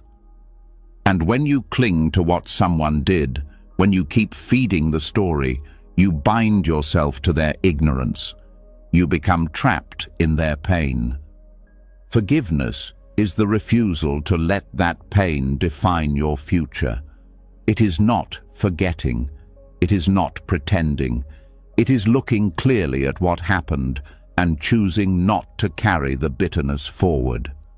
You stop drinking the poison you hoped would hurt someone else, and you allow your heart to rest. In Buddhist practice, metta, loving kindness, is a powerful gateway into forgiveness, not as a feeling, but as an intention. You begin by wishing yourself well. Even if it feels false, even if the mind resists, you plant the seed. May I be free from suffering. May I forgive myself. May I begin again. From there, you extend the same wish to others, not just those you love, but those who hurt you. Not because they deserve it, but because hatred is heavy. This does not mean you allow harm to continue. Forgiveness does not remove the need for boundaries. In fact, it clarifies them. Because you are no longer reacting out of anger, you can act from wisdom. You can say no clearly. You can walk away without revenge. You can speak truth without cruelty. This is what freedom looks like when it is lived. Forgiveness is often misunderstood as reconciliation. But you can forgive without rebuilding a relationship. You can release anger without inviting someone back into your life. You forgive not to restore the past, but to reclaim the present, to stop being defined by what someone else did. This practice also reveals that grudges are not always dramatic. Sometimes they are subtle. A small resentment, a grudge toward a parent, a friend, a co-worker, even a stranger, or the old bitterness toward yourself for not being stronger, wiser, faster. But every grudge, no matter how small, keeps part of your heart closed. And a closed heart cannot fully receive joy. You may notice that the mind resists this. It says, but they never apologized, they never suffered, they don't deserve forgiveness. And that might be true, but Buddhist teachings ask, do you deserve to stay bound to that pain? Do you want your peace to depend on someone else's behavior? Forgiveness is not a reward for others, it is a release for you. This release takes time. It is not a single decision, it is a process of loosening. You notice when the resentment rises, you name it, you feel its heat, you hold it gently, you don't fight it, but you don't feed it. You keep returning to the intention to let go, even if the feeling doesn't follow right away. And over time, something shifts. The story loses power. The blame softens. The tightness in the chest relaxes. And in its place, space opens up. A space that doesn't forget what happened, but no longer centers it. A space that allows joy to return, not because the past changed, but because your relationship to it did. This is what makes forgiveness liberating. It removes the chains of identification. You stop being the victim of the story. You stop being the villain of your past. You start being present again. And in presence, healing happens without force. Awareness itself becomes the medicine. Even your memories begin to shift, not in their facts, but in their emotional grip. You see them not through pain, but through wisdom. You recognize the conditions, the causes, the human fragility behind the harm. And you begin to understand that no one is their worst moment, not even you. This kind of forgiveness is radical. It challenges everything the ego believes. It says you do not need to carry pain forever, that your strength is not in holding on, but in letting go. That true power is soft, not because it is weak, but because it no longer needs to protect itself with anger. And from this softness, new possibilities appear. Relationships begin to change. The way you hold your own past begins to change. Even the future changes because you are no longer bringing yesterday's wounds into today's choices. Forgiveness is not a favor you do. It is not a performance. It is an inner shift, a quiet surrender to the truth that life is too short, too sacred, too precious to be defined by what went wrong. Now you carry less. You breathe deeper. You walk lighter. Not because everything has been solved, but because you are no longer at war with what cannot be changed. This is the heart of liberation, a freedom that begins in the mind and ripples into everything you touch. Because when you forgive, you are not just releasing pain, you are reclaiming peace. And peace, once known, becomes the ground you return to again and again, When the grip of resentment releases and forgiveness softens the heart, clarity begins to settle. There's a deeper stillness, one that doesn't come from changing the outside world, but from how you now hold your experiences. You stop reacting with old pain. You stop living inside stories that once held you hostage. But as you continue inward, a new layer reveals itself, one that's even more intimate, more constant, and often more unnoticed than anything else: your thoughts. Thoughts don't shout the way anger does. They don't flash like jealousy or ache like sadness. They're quieter, more familiar. So familiar, in fact, that most go undetected. They become part of the atmosphere of the mind, automatic, unnoticed, accepted as truth. But every thought leaves a trace, not just in the moment, but in the shape of your life. Buddhist teachings name this powerful force sankhara, mental formations. The imprints of thought, intention, habit, and emotion that leave residue on your consciousness and guide how your reality unfolds. Sankharas are subtle. They're not just beliefs, but impressions. They influence how you feel, how you speak, how you interpret the world, and they're built through repetition. Every time you think a thought and believe it, it leaves a deeper mark.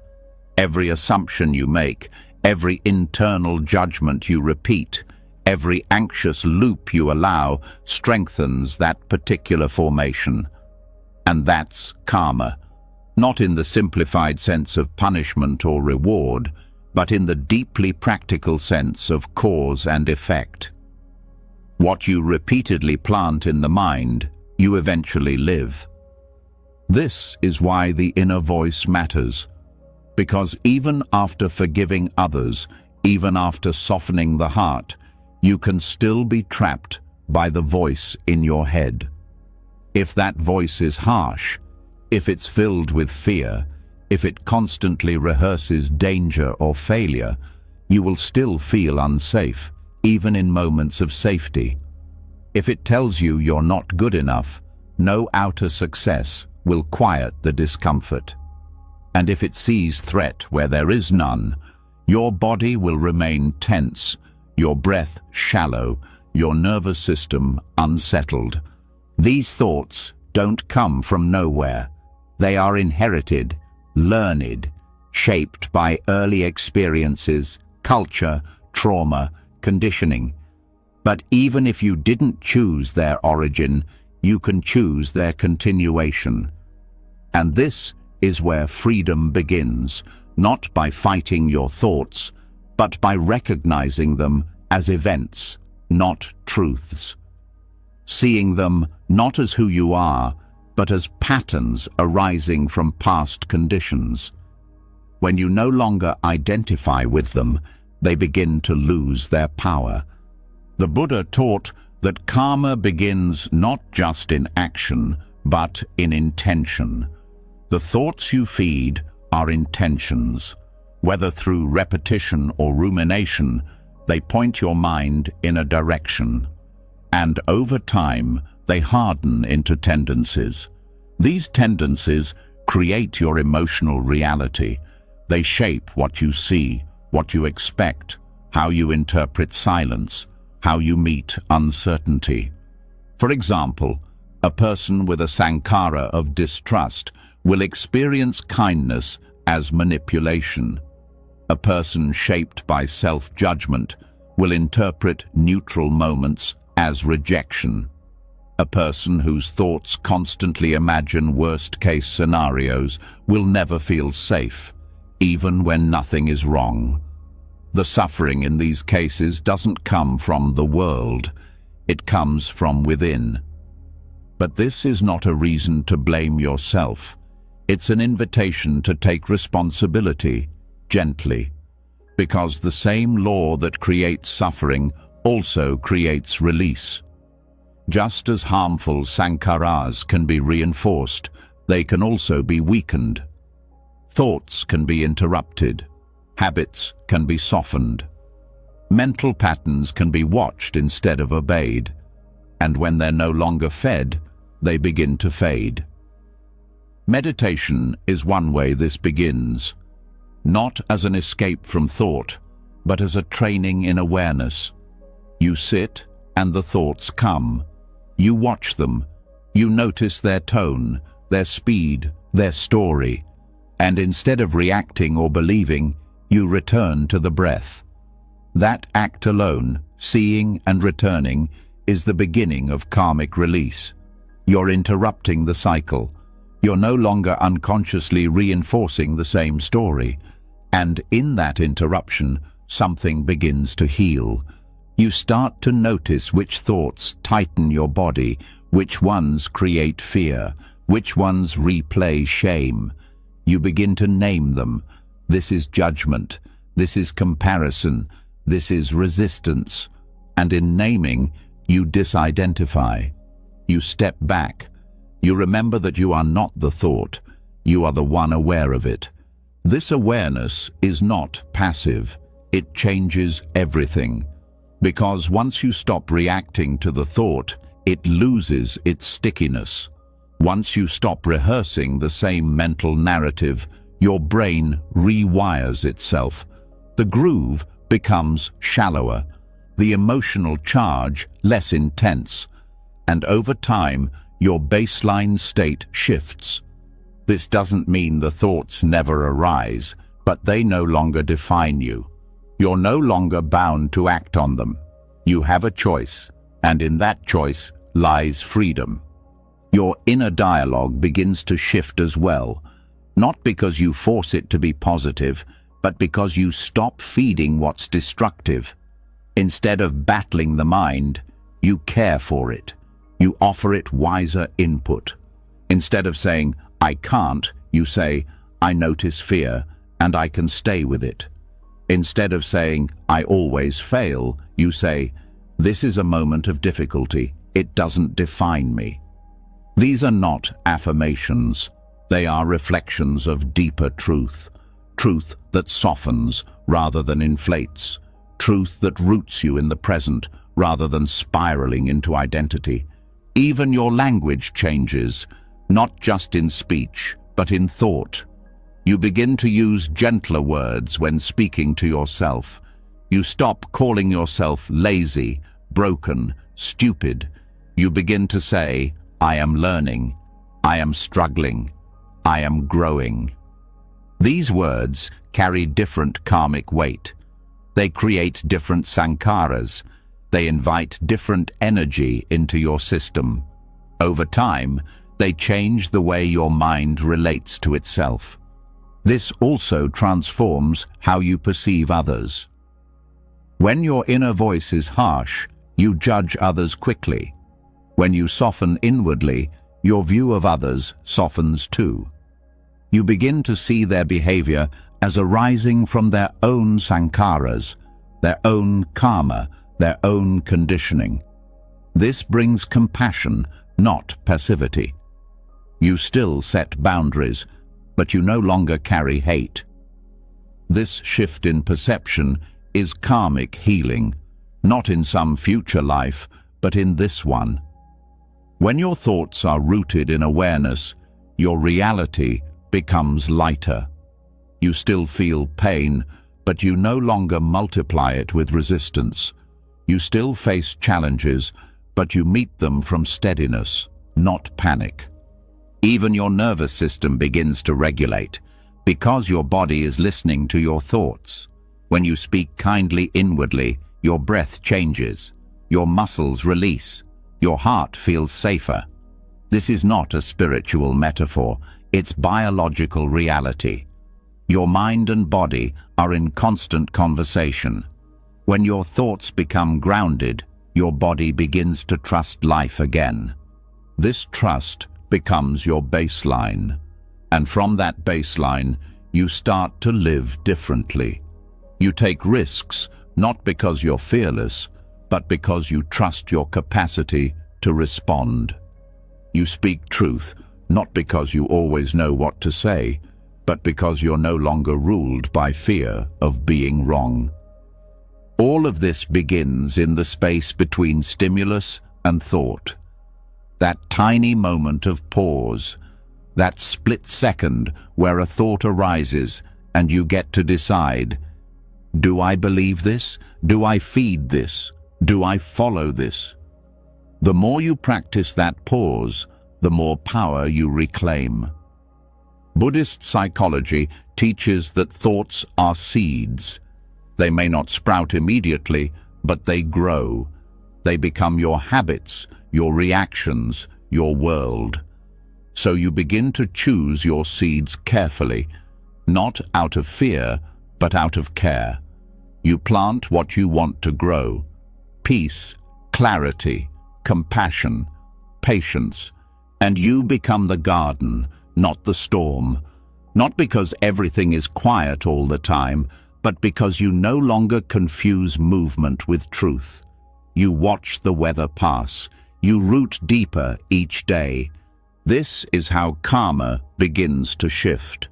Not through rituals or beliefs, but through awareness of thought, through mastery of intention, through the courage to meet your own mind with honesty and gentleness. And with each thought seen clearly, with each moment of pause, a new future opens. Not later, but now, in this breath, in this awareness, in this quiet, unfolding presence that is no longer shaped by habit, but by wisdom. Once the nature of thought is understood, how it forms, how it shapes perception, how it quietly builds the structure of our inner world, a new layer of clarity begins to surface. But beneath the thoughts, often tangled deeper, there is another force at work, a more gripping one: emotions. Thoughts may come and go like whispers in the background, but emotions rise with more intensity. They take over the body, cloud the mind, and in many cases shape behavior more powerfully than beliefs. Even when thoughts are softened, if strong emotions are left unchecked, they continue to run the system. And not just any emotions, the familiar ones, the ones we repeat, the ones that without realizing it, we've become attached to. What many people never stop to question is that emotions themselves can become addictive. Not in a metaphorical way, but in a real, physiological and psychological sense. The body and mind become accustomed to certain emotional states. Anger, worry, sadness, resentment, even guilt. They don't just happen. They return, they replay, and they reinforce themselves through cycles of reaction. Over time, they form grooves in the nervous system. And just like with any addictive pattern, the more they're fed, the stronger they grow. In Buddhist teachings, this cycle is not seen as a personal flaw, but as a conditioned pattern, something that arises due to causes and continues when those causes are fed. The practice of mindful detachment is the process of breaking the cycle by seeing clearly what is happening in real time. It is not about suppressing emotion or pretending it's not there. It is about stepping back enough to see it without merging with it. The habit of emotional reactivity often begins in subtle moments. A tone of voice triggers defensiveness. A delay in response sparks insecurity. A reminder of past pain pulls the mind into a loop. These reactions happen so fast, so automatically, that they seem natural. But natural does not always mean wise, and common does not mean necessary. Mindful detachment interrupts the automatic response. It inserts space. It brings choice back into the experience. To practice this is not to distance yourself from life. It is to be even more present, but present with awareness, not entanglement. You still feel emotions. You still experience joy, sorrow, fear, desire, but you are no longer ruled by them. They become weather, not identity, movement, not command, and that shift makes all the difference. When emotions take over, they shape perception. If the emotion is anger, the mind looks for someone to blame. If it is fear, the mind searches for danger. If it is sadness, everything appears heavy. But when you observe the emotion as it is, rather than through it, perception becomes clear again. You are no longer seeing through a filter. You are seeing the filter itself. This is where mindfulness becomes medicine. Mindfulness, sati in Pali, is not just noticing what's happening. It is remembering to notice. It is sustaining attention long enough to observe the pattern instead of becoming it. With mindfulness, you begin to see the first moment of heat before it becomes rage, the first flicker of sadness before it becomes a narrative of despair, the first tightening in the chest before the story of rejection unfolds. This early noticing is powerful because it gives you a chance to pause, and the pause is everything. In the pause, you can feel the emotion without fueling it. You can name it without needing to act on it. You can hold it like a wave, knowing it will rise and fall without your help. Over time, this breaks the emotional addiction. Because the addiction isn't just to the feeling itself, it's to the reaction. The pattern of fueling, feeding, expressing, regretting, and then starting over.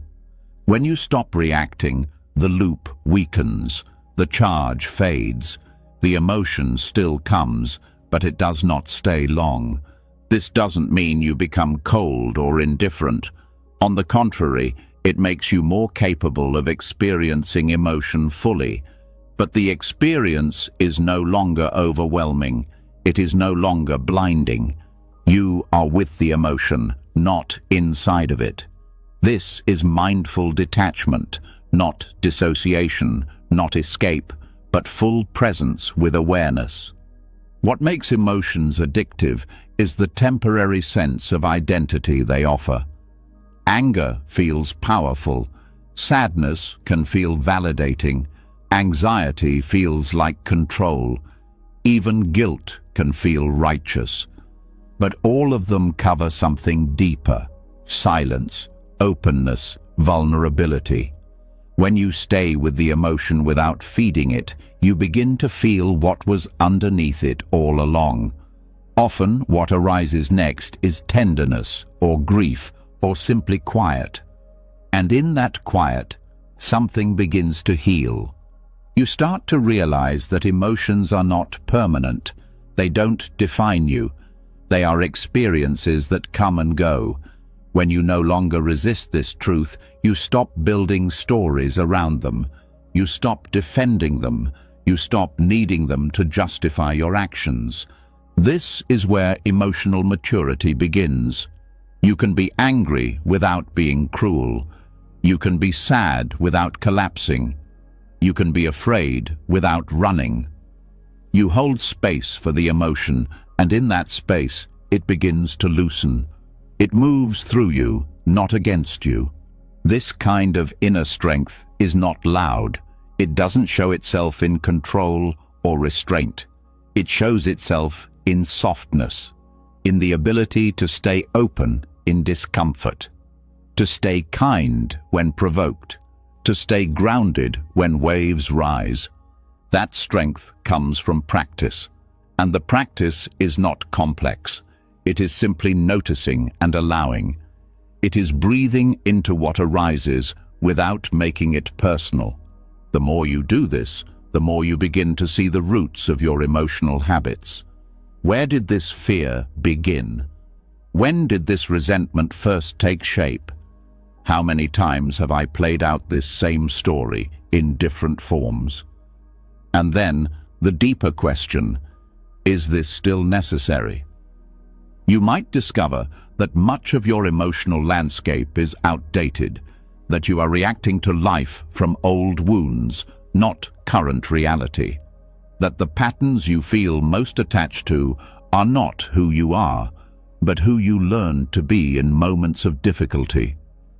Mindful detachment allows you to update your relationship to these patterns, to thank them for their service, and to begin choosing something else. And with choice comes freedom. You can choose to rest instead of spiraling. You can choose silence instead of reaction. You can choose curiosity instead of judgment. And each time you do, you are reshaping the nervous system, softening the mind, and creating a new inner path. This also transforms your relationships.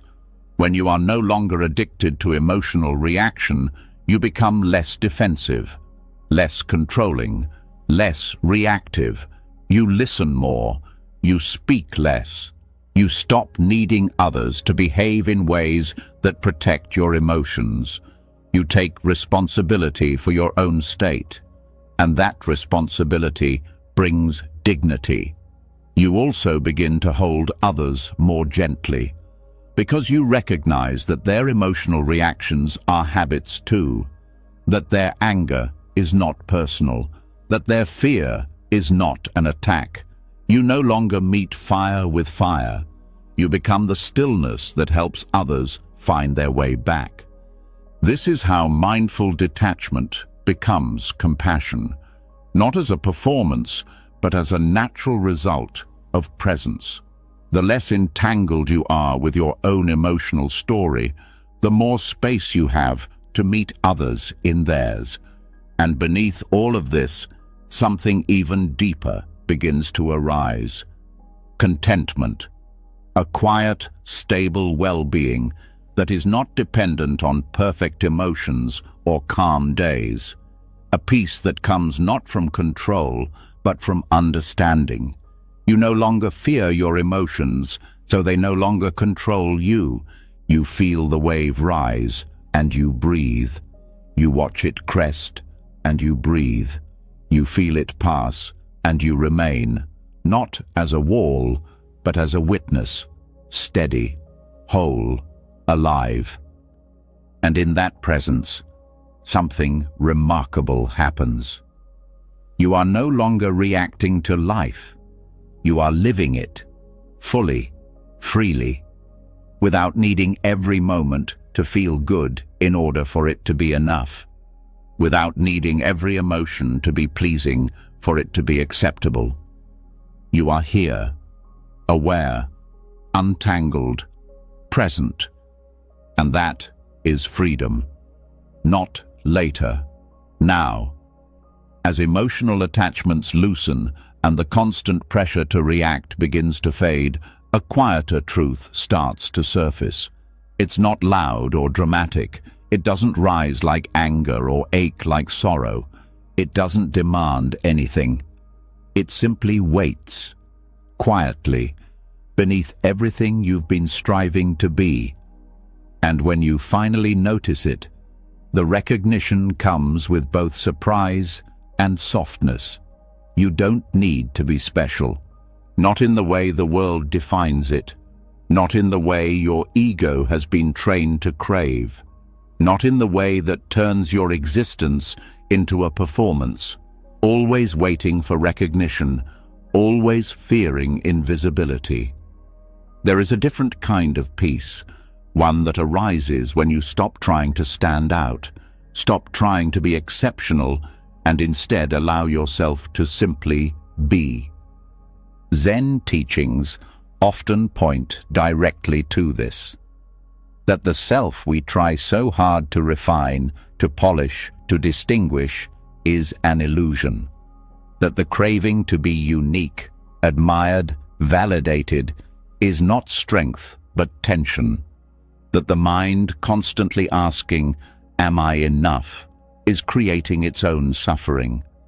The peace you seek is not hidden in being extraordinary. It is waiting in the humility of being nobody in particular. This does not mean your life is meaningless.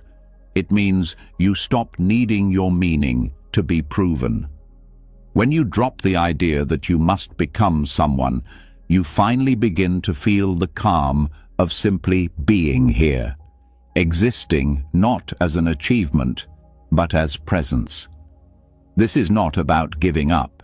It's about giving in to the truth that the effort to be impressive is often the barrier to joy. The belief that your worth depends on being better than others is a deep root of anxiety. It turns life into competition, not connection. It makes every interaction a measurement, every silence a threat, every success not a cause for celebration, but a benchmark to be defended. You begin to live in comparison, not in truth. When this drops, something different takes its place. Not emptiness in the negative sense, but spaciousness, a widening of the heart, a releasing of the need to be recognized, acknowledged, praised. What remains is softness. You can walk into a room and not need to be noticed. You can do your work without expecting applause. You can live your life without constantly asking how it measures up. This doesn't mean you stop caring. It means you stop needing to be seen a certain way. And when that craving dissolves, your actions become cleaner. You help not to be appreciated, but because helping feels right. You speak not to impress, but because there's something true to say. You create not to be admired, but because expression itself is alive in you. The ego thrives on identity.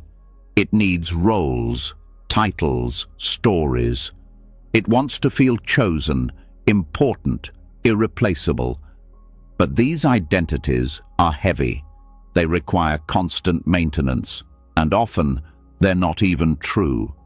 You begin to believe the story more than you live the life. You become so attached to being seen a certain way that you lose touch with how you actually feel. Zen humility is not self-loathing. It's the deep understanding that who you are cannot be defined by status or self-image. It's the freedom of stepping back from your own narrative. It's the willingness to be just one human among many, without needing to be exceptional in order to belong. This changes the way you relate to everything. It changes how you hold failure. If you are not trying to be someone special, failure is no longer an identity crisis. It's just a moment. It changes how you respond to success.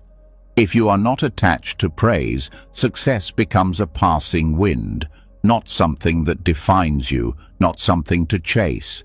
It also changes how you view others. When you no longer need to be special, you no longer need others to be beneath you. You can appreciate someone else's gifts without feeling threatened. You can listen fully without planning how to insert your own story. You stop living through comparison and begin living through connection. This is real humility, not hiding, not pretending to be small, but letting go of the need to be big. Knowing you are already whole, not because others agree, but because nothing is missing. You are not trying to disappear. You are letting go of the need to be more than what you are. In this space, love becomes easier. Not romantic love, but the kind of love that arises when you see yourself in others. When you stop judging their flaws because you are no longer so obsessed with covering your own. When you meet others without needing anything from them to feel okay. This is what makes humility powerful. It clears space for real intimacy. You also stop overthinking your path. When you are not trying to be extraordinary, you can live with greater honesty. You choose work that aligns with your values, not your image. You rest when tired, not when you think you've earned it. You move through the world without needing every step to be validated. And that freedom brings stability, a quiet kind of confidence, not that you are better, but that you are enough. You notice the small moments again, the everyday beauty that gets missed when you're busy trying to be important. You begin to value presence over performance, simplicity over strategy. You no longer need your life to be loud. You just need it to be real. Letting go of specialness also heals shame, because shame is often the result of not living up to the image we created of who we were supposed to be. When you stop needing to live up to anything, shame has nowhere to grow. You meet yourself with honesty, not evaluation, and this honesty opens the door to real compassion. Not the kind that comes from pity, but the kind that sees clearly and still embraces. You stop performing self-worth and begin practicing it, not through words, but through the way you show up for your own life, without fanfare, without needing the world to clap. There is peace here, a peace that doesn't need to be earned, a peace that arises when the pressure to be someone else finally fades. You are not your title, your looks, your likes, your name. You are something simpler, something more durable. You are this moment, this breath, this heartbeat. You are the silence beneath the thoughts, the awareness watching it all. And that awareness has never needed to be special. It has only needed to be seen. When the desire to be exceptional dissolves and the burden of performance falls away, something unexpected begins to emerge. Clarity. Not a sharp, aggressive clarity, but a soft, steady kind. The kind that sees without needing to control. The kind that feels safe, not because it dominates, but because it stands on stable ground. From this ground, questions arise, not out of anxiety, but out of sincerity. How do I live? How do I move through this world without creating more harm? How do I stay rooted in peace when life pulls in so many directions? The answer is not found in perfection or in following someone else's ideal. It's found in integrity, a kind of quiet inner alignment that holds steady no matter what is happening outside. In Buddhism, this alignment is supported by the 5 precepts. Often misunderstood as rigid rules, they are not about morality in the conventional sense. They are not commands meant to restrict. They are tools to build self-respect, foundations for peace, anchors for a life that feels clean, honest, and rooted. When the mind is no longer obsessed with image, and the heart no longer grasps for importance, something else matters more: how it feels to live with yourself. Not how others see you, but how you move through your day, whether your actions leave peace or residue, whether your words create clarity or confusion, whether your thoughts line up with your values. The precepts are not about being righteous. They are about removing friction from your own mind. They point to the kind of peace that only grows when nothing inside you is hiding. The first precept is to refrain from taking life. On the surface, this sounds obvious. But it is not just about physical harm. It's about cultivating a deep respect for life in all its forms. That includes not acting from aggression, not harming with words, not crushing the spirit of another to feel strong. It includes the small moments, how you treat the insects in your home, how you drive in traffic, how you respond to someone's vulnerability. This precept is about honoring life as sacred. And when you live this way, something changes in your nervous system. You become less reactive, less defensive. Because you are not living with the hidden tension of aggression, you're aligned with respect, and that respect reflects back to you in the way you carry yourself.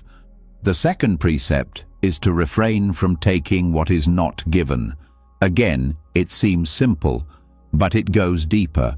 It's not just about theft, it's about trust, about not taking credit that isn't yours, about not manipulating others for emotional gain, about not taking more than you need, whether in conversation, attention, or resources. Living this precept is a way of saying, I have enough. And when you begin to live from enough, the constant background noise of wanting starts to quiet down. Your mind becomes easier to live with because it's no longer negotiating or justifying small breaches of honesty. You no longer feel like you're getting away with something, you're simply living cleanly, and that brings rest. The third precept is to refrain from sexual misconduct. This precept is not about repression. It's about awareness, about choosing relationships and actions that are rooted in mutual respect and consent, about not using others as a means to fill emptiness, about not confusing intensity with intimacy. It's about honoring your own energy and the energy of others with care. When your relationships are based on truth, not craving, they bring stability. When your connections are honest, not performative, they support growth. This precept is about bringing your body and your heart into alignment, so your longing does not lead to harm or confusion. When you do this, the background anxiety in your relationships fades. You no longer wonder if you're betraying your own values. You are living from them. The fourth precept is to refrain from false speech. This goes beyond lying. It includes gossip, exaggeration, passive aggression, manipulation, even the small ways we twist our words to look better or avoid discomfort. Speech carries karmic weight. Every word either builds clarity or confusion. Every conversation either deepens trust or wears it down. This precept is a call to precision and kindness, to speak only what is necessary, what is true, what is timely. It doesn't mean you always say what others want to hear. It means you speak with integrity.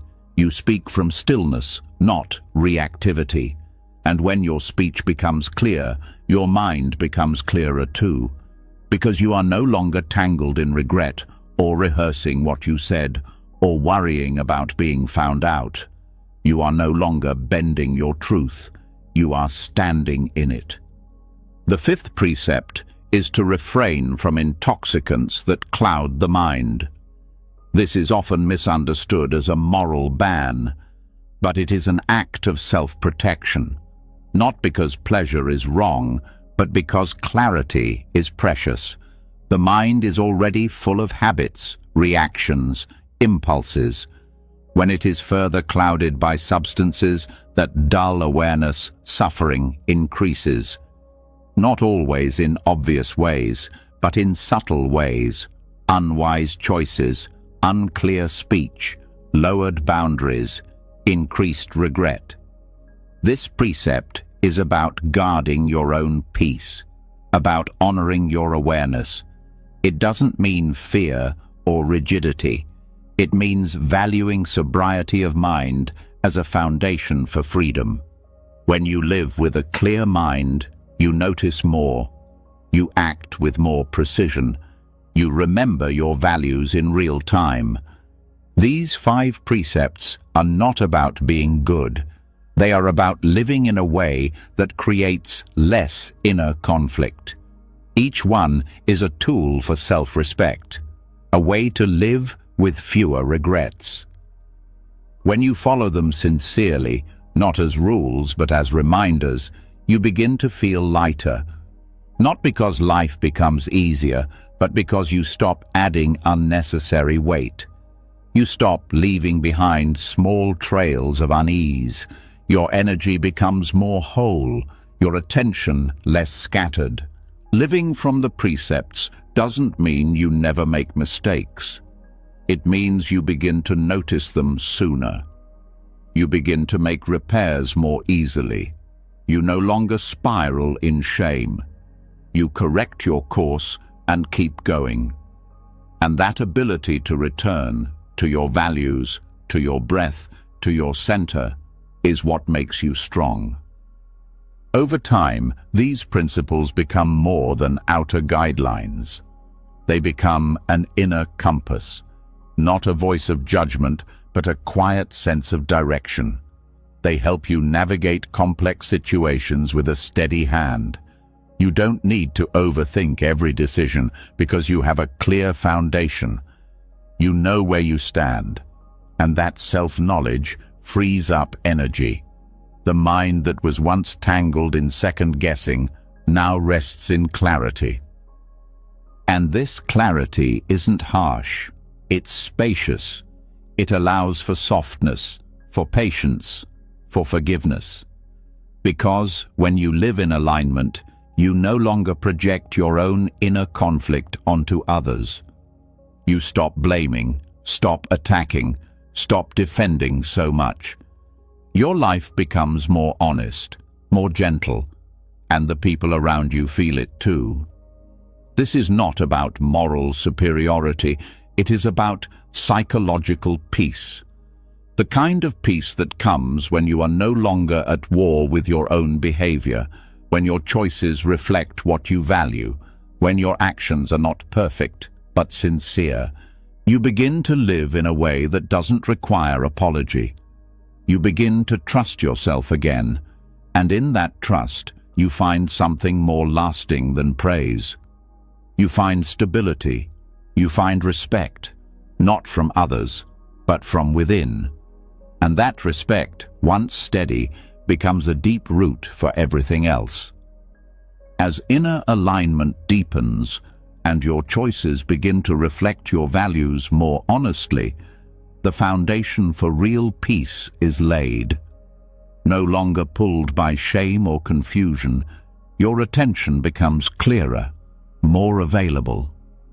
And with that clarity, a deeper truth begins to press through, one that is not always comfortable at first, but ultimately liberating.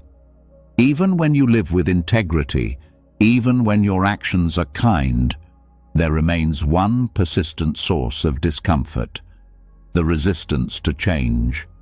You may walk your path with awareness, you may speak truthfully and live gently, but if you have not come to terms with impermanence, your peace will still depend on things staying a certain way. And when life shifts, as it always does, the mind contracts, the body tenses, the heart resists. Because even the wisest part of you still quietly hopes that the things you love will last, that what's beautiful won't fade, that what's safe won't leave, that what's painful can be avoided forever. Anicca, or impermanence, is not just a teaching. It's not meant to stay in the mind. It is something that must be experienced fully in the body, in the breath, in the cells. It's the direct seeing that nothing is fixed, not your emotions, not your thoughts, not your body, not the people you love, not the circumstances you depend on. It's the understanding that every moment is already becoming something else.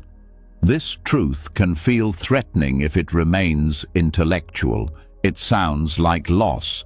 It sounds like instability. But when you begin to feel it deeply, without resistance, it changes everything. Because what impermanence really offers is freedom. Freedom from clinging, freedom from illusion, freedom from the impossible task of trying to hold life still. The problem is never change itself. The problem is attachment. The tension comes not from the shift, but from the refusal to allow it. You suffer not because something ended, but because you wanted it to stay.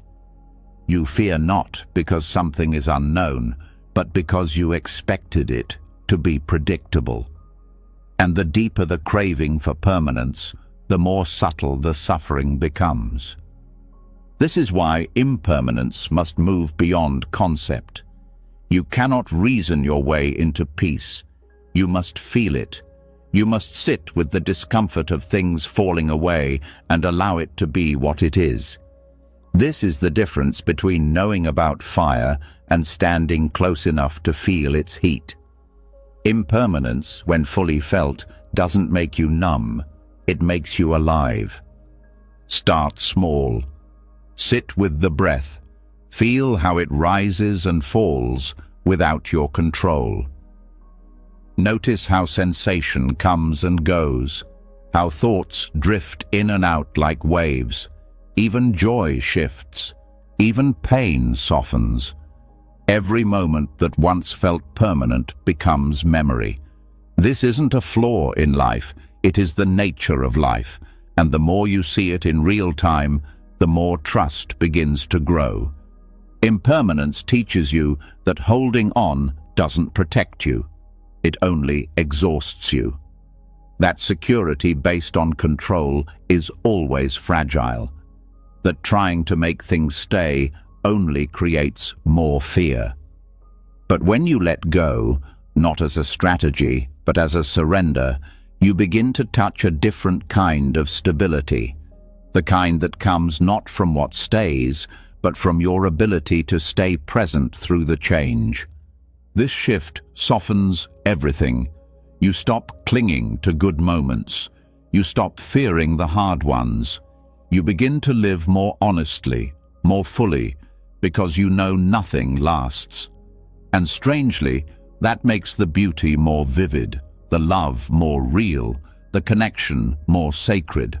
Not because you can hold it forever, but because you no longer need to. When impermanence is seen clearly, it also changes how you meet your own mind.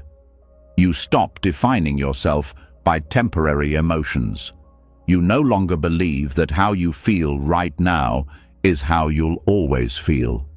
You stop creating fixed identities around sadness, anxiety, doubt. You see that these too are weather systems passing through. You begin to trust that nothing you experience is final. Even your mistakes soften in the light of impermanence. What once felt like a permanent flaw becomes a moment of misalignment. What once felt like shame becomes a doorway to compassion. You stop locking yourself into the past. You stop expecting the future to be a repetition. You begin to live from this moment only, because this is the only place anything real is happening. This is not detachment in the cold sense. It is a warm, open recognition of life's movement. You no longer chase permanence where it can't be found. You no longer resist the flow of life trying to teach you how to let go. Letting go doesn't mean giving up. It means you're no longer fighting a river you cannot stop. You're learning how to float. This realization brings a deep kind of ease. Not because the world stops shifting, but because you stop needing it to behave. You become more fluid, more adaptive, more at peace in moments that used to feel threatening. Your nervous system begins to settle, not because life becomes perfect, but because you're no longer clinging to the idea that it should be. And when you live this way, your relationships change too. You love people without trying to possess them. You listen without trying to fix them. You stay close without needing guarantees. You appreciate them more deeply because you know nothing is promised. Every moment becomes a gift, not a transaction, and in this presence, love becomes less anxious. It becomes more honest, more gentle. You also begin to grieve differently, not with less emotion, but with less resistance. Grief still hurts, loss still matters, but you stop being shocked by it. You stop seeing it as a mistake. You allow it to move through you instead of trying to push it away, and in doing so, you suffer less. Not because you avoid pain, but because you stop adding fear on top of it. Impermanence teaches you to live with reverence, because you realize that everything you experience is a temporary guest. Every sunrise, every meal, every embrace. You stop sleepwalking through your days. You start noticing the details. You stop waiting for something bigger and start paying attention to what's already here. This presence is not passive, it's deeply engaged. Because when you know that nothing lasts, you stop wasting your time. You stop waiting for better conditions. You live now. You act now. You speak the truth now. You love now, not recklessly, but wholeheartedly. Because you know that each moment is both precious and unrepeatable.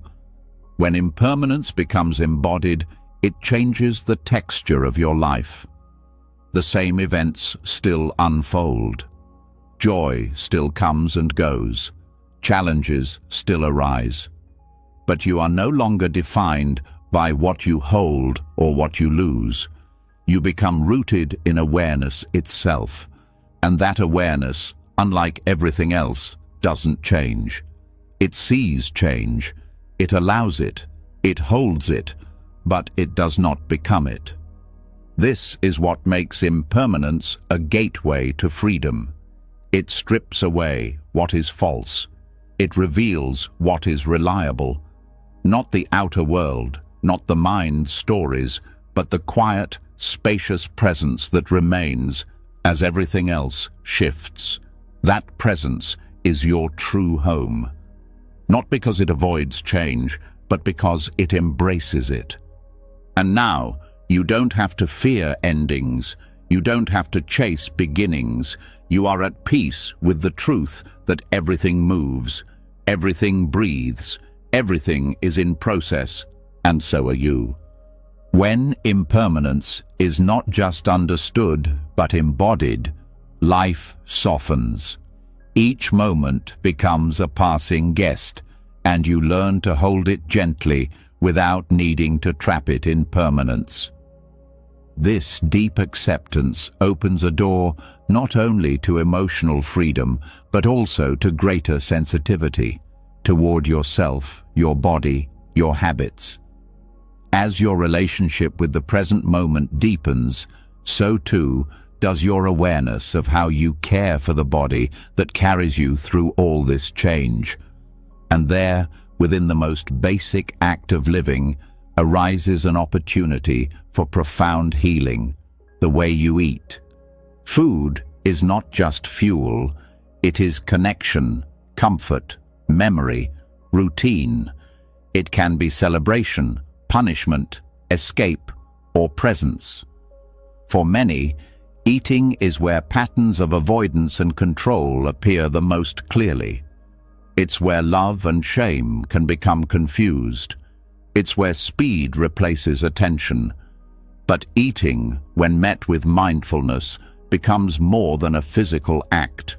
It becomes a spiritual practice, a practice of care, attention, and quiet devotion to the body and the life within it. Mindful eating is not a technique to eat less or to control your weight. It is not about discipline, it is about relationship. The relationship you have with food often reflects the relationship you have with yourself. If you eat in a rush, without awareness, you may also be rushing through your life. If you eat with guilt, you may carry that same guilt in other areas.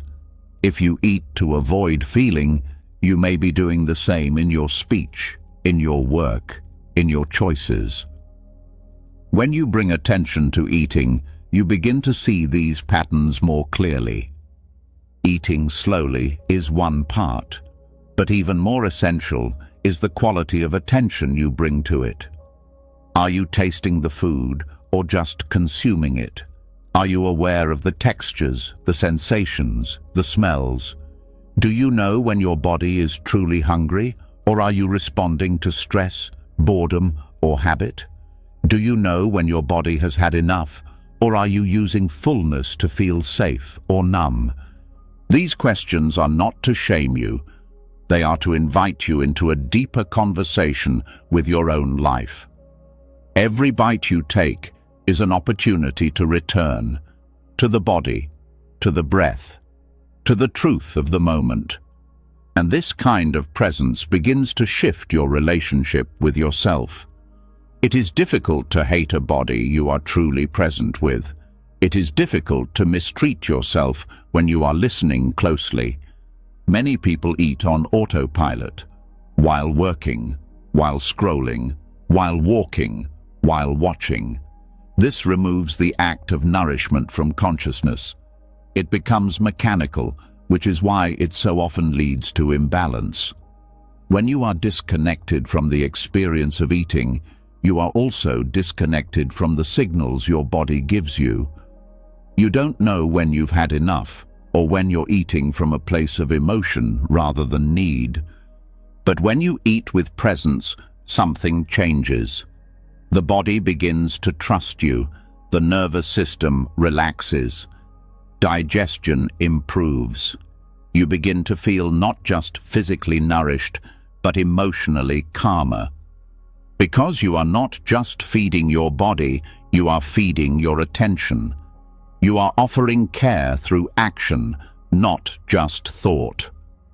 This practice is also deeply connected to self-love. Not the idea of love, but the act of it. Self-love is not only affirmations or self-talk. It's also how you treat yourself when no one is watching. It's how you choose your food, not from rules or guilt, but from listening.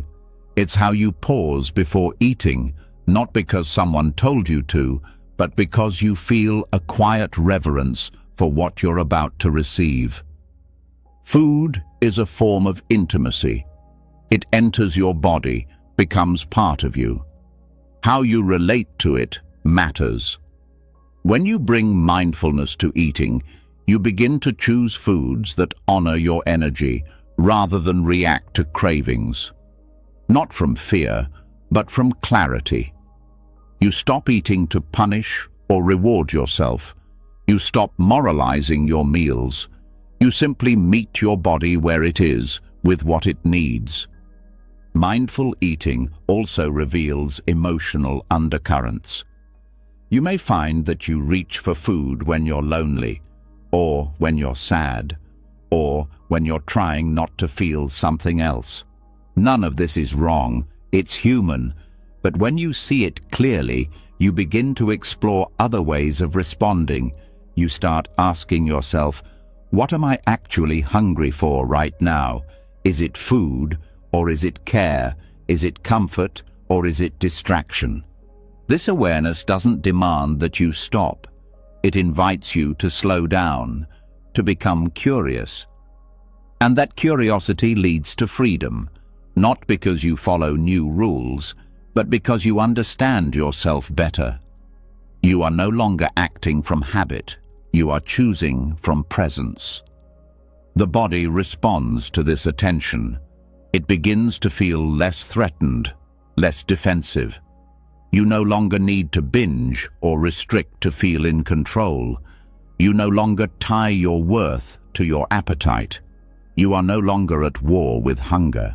You begin to feel, maybe for the first time, that eating can be a way of saying yes to life rather than controlling it. This doesn't require perfect meals or expensive food. It requires presence. You can eat rice and feel connected to the moment. You can drink water and feel nourished if your mind is truly there. You don't need to cook elaborate dishes or follow complicated rules. You need to taste, to pause, to breathe, and to treat your body not as a problem to fix, but as a partner to care for. Over time, this changes more than your meals. It changes your rhythm. You begin to move through the day with more attention, more gratitude. You stop rushing from one thing to the next. You take time to care for yourself, not as a performance, but as a quiet expression of self-respect. And that self-respect grows stronger. You begin to notice how good it feels to live this way. Not controlled, not rigid, but present. You realize that mindful eating is not just about food. It's about how you live. It's about how you make space for your needs, how you listen to the body's signals before they turn into suffering, how you soften around discomfort instead of numbing it. This practice is also a way of reclaiming your body from cultural conditioning. So many messages tell you what to eat, how to look, how to measure your worth through appearance.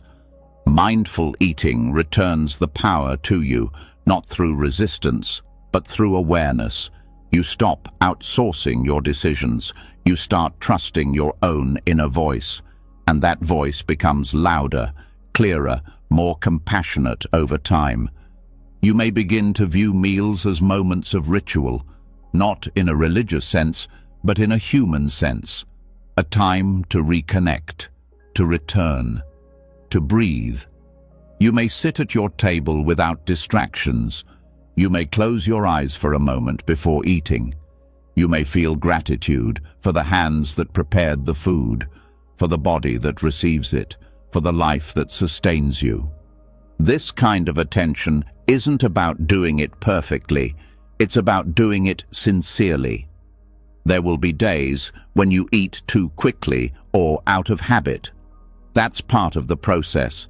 The key is to notice, to come back, to forgive, to begin again. And each time you begin again, you strengthen something inside you. A thread of presence, a thread of care. You become more stable, more aware, more loving, not because you followed a plan, but because you listened to what was true. Food becomes not just nutrition, but a daily practice of grounding, of meeting yourself, of choosing to care. And in that practice, you slowly learn to love yourself, not in theory, but in action. And that love, once nourished, becomes the ground from which everything else grows. When care begins to show up in daily acts, when meals become a practice of love rather than control, a sense of peace starts to take root. The body is no longer an enemy. Attention becomes a form of kindness, and in this grounded presence, stillness feels closer. But here, too, something subtle must be seen clearly. There is a line, often invisible, between true stillness and quiet avoidance, between inner rest and spiritual laziness. And if that line is not understood, the very peace you are trying to cultivate can become a hiding place. It is possible to mistake inaction for wisdom, to call it surrender when, in truth, it's fear, to call it acceptance when it's actually passivity. The outer form of stillness can look the same in both cases, no movement, no reaction, but what's happening inside is completely different. One comes from deep understanding, the other from subtle resistance. One is alive with awareness, the other is quietly stuck. Spiritual laziness is not obvious. It often dresses itself as ease. It uses spiritual language to justify not showing up. It whispers things like, "It doesn't matter," or "just let go," or "everything is fine as it is." while inside, energy is stagnant and the heart is disconnected. This kind of laziness does not look like chaos. It looks like emptiness, but not the liberating kind. The kind that avoids discomfort by doing nothing in the name of peace. Stillness, in contrast, is not a lack of energy. It is focused presence. It is a quiet that comes from understanding, not withdrawal. When you are truly still, you are aware. You are fully in contact with what is here. You are not moving, not because you are afraid or avoiding, but because there is nowhere to go, no desire to escape, no need to fix or reach, just a full meeting of this moment with nothing extra. The key difference lies in attention. In spiritual laziness, attention is fuzzy. You are disconnected from feeling. You may speak of flow, surrender, ease, but underneath it, the body is holding tension. The mind is scattered. The emotions are numbed. There's often a lack of clarity, a subtle dishonesty, not malicious, but unconscious. It's easier to pretend that you've arrived than to keep looking deeper. Real stillness, however, sharpens your perception. It brings alertness. You may be doing nothing outwardly, but inwardly you are listening. There is sensitivity, not dullness. There is spaciousness, not emptiness. And this kind of stillness is not passive. It's active in its own quiet way. It requires discipline to stay with discomfort. It requires courage to not follow every impulse. It requires honesty to see what's really going on beneath the surface. Avoidance often arises when you've tasted a bit of relief and want to stay there. You may have let go of some pain, some striving, and in that relief decide that the work is done. You cling to the calm and resist anything that might disturb it. This is understandable. But true peace is not fragile. It can hold difficulty. It can hold truth. If your peace shatters in the face of challenge, it was not rooted in stillness. It was floating in avoidance. Another form of spiritual laziness is the overuse of language. Phrases like, "everything is one," or "nothing matters," can become shields, not because they are untrue, but because they're used to shut down inquiry. True insight opens the heart. It brings humility, curiosity, gentleness. It does not close the door to reflection. It does not dismiss emotion or bypass the pain of others. To know if you are resting in stillness or hiding in spiritual laziness, ask yourself how connected you feel to your body, to your breath, to your relationships, to your responsibilities. Avoidance often feels like distance, like drifting, like subtle numbness.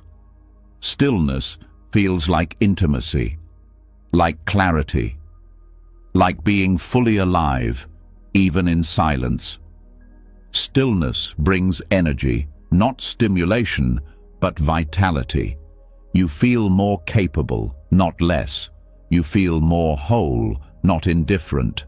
You show up more fully, not less often, because stillness is the ground that supports wise action.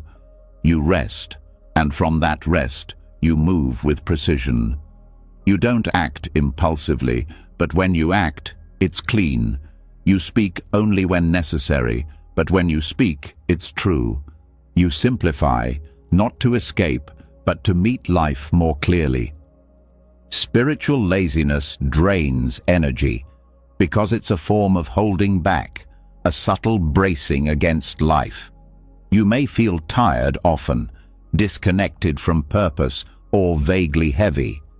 Not because life is too much, but because the body and mind are caught in an unresolved loop of postponement. postponing honesty, postponing action, postponing attention. To break out of this loop, discipline is needed. Not force, but consistency. A return to practice, a willingness to feel again, to look again, to move again, not because you're restless, but because you're ready. Ready to meet life without hiding behind stillness. And this is where mindfulness becomes essential, not just in meditation, but in the small moments. Are you showing up for what you say matters to you? Are you acting in alignment with what you know to be true? Are you making choices from fear or from wisdom? These questions don't require you to be perfect. They ask you to be awake. Sometimes stillness looks like rest. Sometimes it looks like fierce presence. Sometimes it means not speaking. Sometimes it means saying what needs to be said.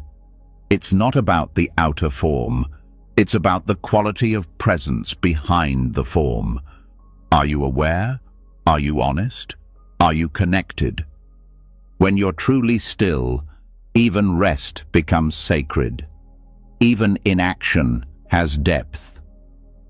Because it's no longer a break from life, it is life, fully met in its quietest form. There's no guilt, no shame, no pretending. Just the breath, the body, the truth of this moment. And when you move from that place, your actions carry clarity. They are fewer, but more aligned. You don't chase, you don't prove, you don't avoid. You act when it's time. You rest when it's needed. You listen more than you explain. You feel more than you analyze. And that rhythm, quiet, steady, awake, becomes your home. True stillness is not avoidance. It's commitment. It's presence without performance.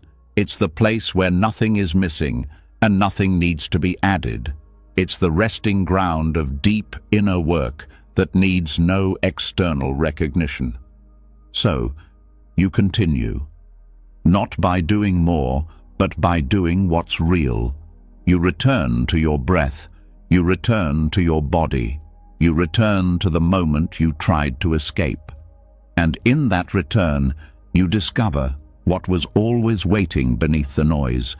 Not passivity, not withdrawal, but peace, rooted, alive, unshaken. As stillness becomes clearer, not as a way to avoid life, but as a path to meet it fully, you start to notice how presence itself has many shapes. Silence can be rich with energy. Rest can be alive with clarity. Yet still, in the quiet, something deeper begins to call, a need to move. Not from restlessness, not from urgency, but from a desire to feel the whole body again, not just the breath, not just awareness, but the physical rhythm of living. This is where walking meditation enters. It's the form of mindfulness that meets you exactly where you are, in motion, step by step, without leaving behind the presence you've cultivated. When you walk with attention, you bring stillness into movement. You don't lose the silence, you bring it with you. Modern life is fast. Even when you slow down internally, your environment often pulls you back into its pace. Notifications, deadlines, noise, distraction. Walking meditation is a way to meet that pull with grounded rhythm. You walk not to get somewhere, but to return to yourself. You use movement to deepen connection, not to escape. And in doing so, you dissolve the split between mind and body. When you walk slowly, deliberately, you begin to feel how much you've been rushing through life, not just physically, but emotionally. Slowness reveals things. It shows you how often your steps are ahead of your breath, how often your mind is elsewhere, how often your body is treated like a machine, expected to carry you without complaint. In walking meditation, you bring all of yourself to each step. The foot lifts, the leg moves, the sole touches the ground. Nothing is automatic. Everything is felt. This simplicity is powerful because it interrupts the trance of efficiency. It invites you into a different kind of intelligence, one that is not about speed, but about awareness. The goal is not to walk perfectly. It's to walk honestly, to feel the ground, to listen to the way your body meets gravity, to notice tension in your shoulders, in your jaw, in your pace. These details aren't distractions. They are the path itself. They are how you reconnect the parts of you that daily life tends to scatter. Walking slowly isn't easy at first. The mind resists. It says you're wasting time, that you should move faster, that this is pointless. These thoughts are part of the practice. You see them arise, and you stay with the step. You notice irritation, impatience, boredom, and you keep walking. You let the movement anchor you, not to escape thought, but to meet it differently. This form of meditation also helps regulate the nervous system. The rhythm of slow walking calms the body without shutting it down. Unlike sitting, which can feel static or distant, walking engages the whole system. It allows you to stay grounded while still processing. Movement becomes a container. Breath becomes your companion. And gradually, the mind settles. Not because you're trying to silence it, but because you are no longer following it. You don't need a special place, a hallway, a garden, a quiet sidewalk. What matters is the intention. You're not walking to get anywhere. You're walking to arrive in each step. And each time you return to the step, you return to your life, fully, without judgment. You may also begin to feel emotions rise during walking meditation.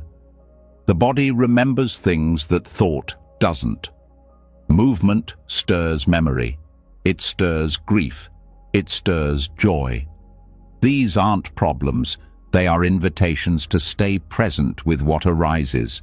You walk with your whole being, not just your thoughts, but your history, your tension, your healing. Walking in this way builds integration. The mind stops being the commander.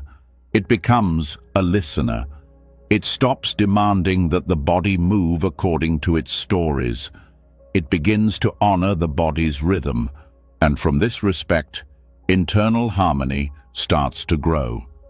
The parts of you that once felt disconnected begin to come back into relationship. You may start to feel how many decisions are made from tension, how much of your urgency is inherited, how often your pace is based on anxiety, not need. As you walk slowly, this urgency loses credibility. You realize that you can be present without rushing, that the world won't fall apart if you don't hurry, and that, often, when you do move slower, what matters becomes more clear. Slowness is not laziness. It is depth. It is a way of moving that does not skip over life. It is not about being inefficient. It's about being awake, about meeting the details you usually miss. The sound of your own footsteps, the feel of air on your skin, the way your chest rises and falls with each step. These moments become portals into peace, not as a feeling, but as a state of being. As you develop this practice, you may notice that your ordinary walking changes too. You no longer stomp, you no longer rush unconsciously. You move with more grace, not for appearance, but because your body is no longer being dragged by your thoughts. It's leading, it's guiding, and your awareness is following with respect. Walking meditation also helps you transition between spaces, from work to home, from one activity to another. It can clear residue from the last interaction. It can center you before the next one. It can restore your focus in the middle of the day. You don't need long stretches of time.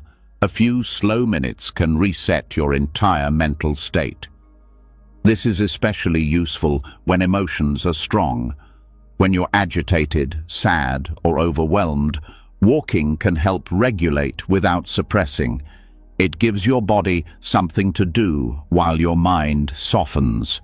It reminds you that movement and stillness can coexist, that you can be in motion without being reactive, that you can be present without being still, and this presence extends beyond your body. When you walk with awareness, you begin to see more clearly. The way light touches a wall, the shape of trees, the way people move around you. You become less absorbed in your inner world and more attuned to the life around you. Not to escape, but to reconnect.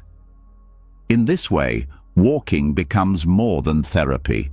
It becomes communion with the earth, with your body, with each moment as it unfolds. You stop being a visitor in your life. You start participating in it with your whole self. Even your sense of time may begin to change. When you walk slowly, a minute stretches, a moment deepens. You realize how much you were missing in your usual pace. You stop treating time as something to conquer and start treating it as something to inhabit. And that changes your relationship to life itself. This is not a break from meditation. It is meditation. It is not preparation for something deeper. It is depth.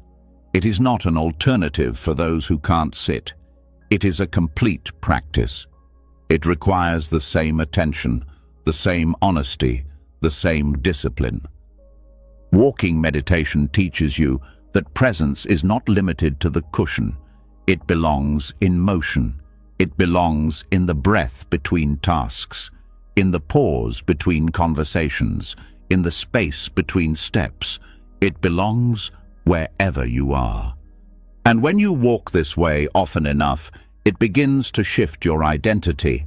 You are no longer someone trying to be mindful.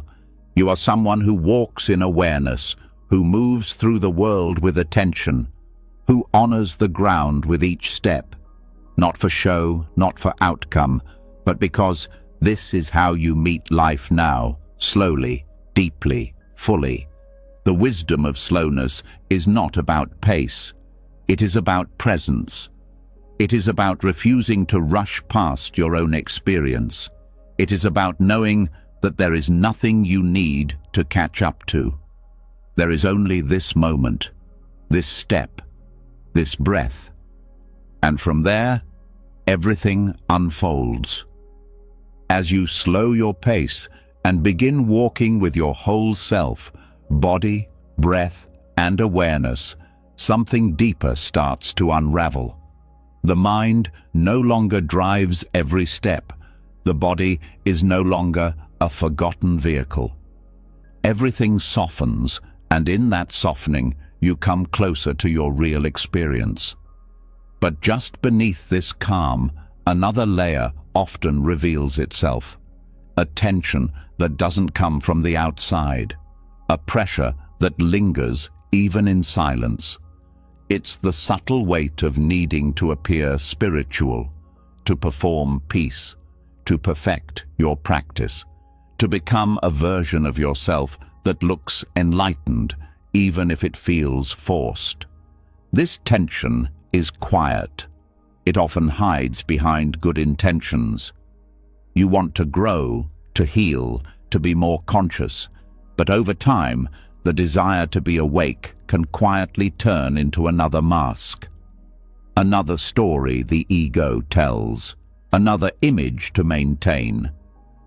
You sit in meditation, but now it has to look or feel a certain way. You practice mindfulness, but only if it makes you appear calm. You choose your words carefully, but only to sound wise. This is not spiritual practice, it's spiritual performance. And while it may fool others, it never brings peace. The spiritual ego is tricky. It doesn't announce itself loudly. It whispers. It builds its identity around being someone who knows better. It wants to be seen as advanced. It wants to belong in the quiet spaces. It wants to be the one others turn to. But this wanting creates suffering, because it adds pressure to what should bring ease. It turns presence into performance. It turns insight into status. It turns silence into something to be admired, not inhabited. When this happens, even the most sincere practice becomes tight. You're no longer meditating to connect. You're meditating to maintain an identity. You're no longer reflecting to understand. You're reflecting to find something impressive to share. And when your attention shifts from being to appearing, your peace disappears. Letting go of spiritual perfectionism doesn't mean abandoning your path. It means removing the need to perform it. It means allowing yourself to be human within the practice, to admit when you're lost, to speak honestly about doubt, to not know all the answers, and to stop needing every experience to be profound. Perfectionism wears many faces. Sometimes it's trying to feel peaceful all the time. Sometimes it's chasing clarity with force. Sometimes it's judging yourself for not being enlightened enough. But all of it rests on one assumption, that you are not okay as you are. And that's the lie. Because the truth of practice isn't becoming flawless, it's becoming real. Real means messy sometimes. Real means distracted. Real means reactive. But it also means honest.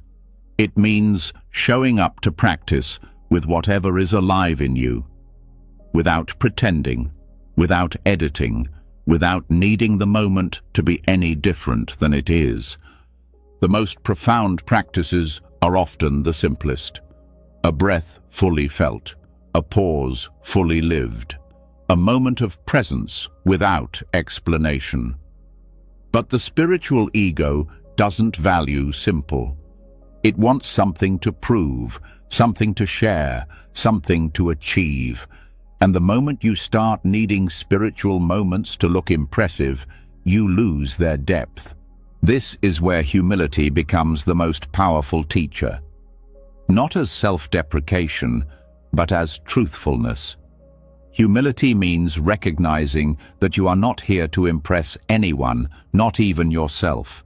You are here to return, again and again, with no story, no gold star, no outcome to display, just presence. When humility deepens, the need to explain disappears. You no longer tell stories to show how aware you are. You no longer post insights to prove your growth. You no longer feel superior for your stillness.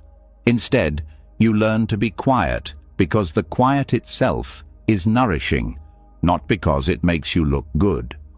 This shift is subtle but essential, because spiritual growth is not about becoming someone new. It's about unlearning the need to be someone at all. You stop reaching for a label. You stop clinging to roles. You stop needing to be the mindful one, the healer, the wise one. You just become a person, awake, flawed, learning.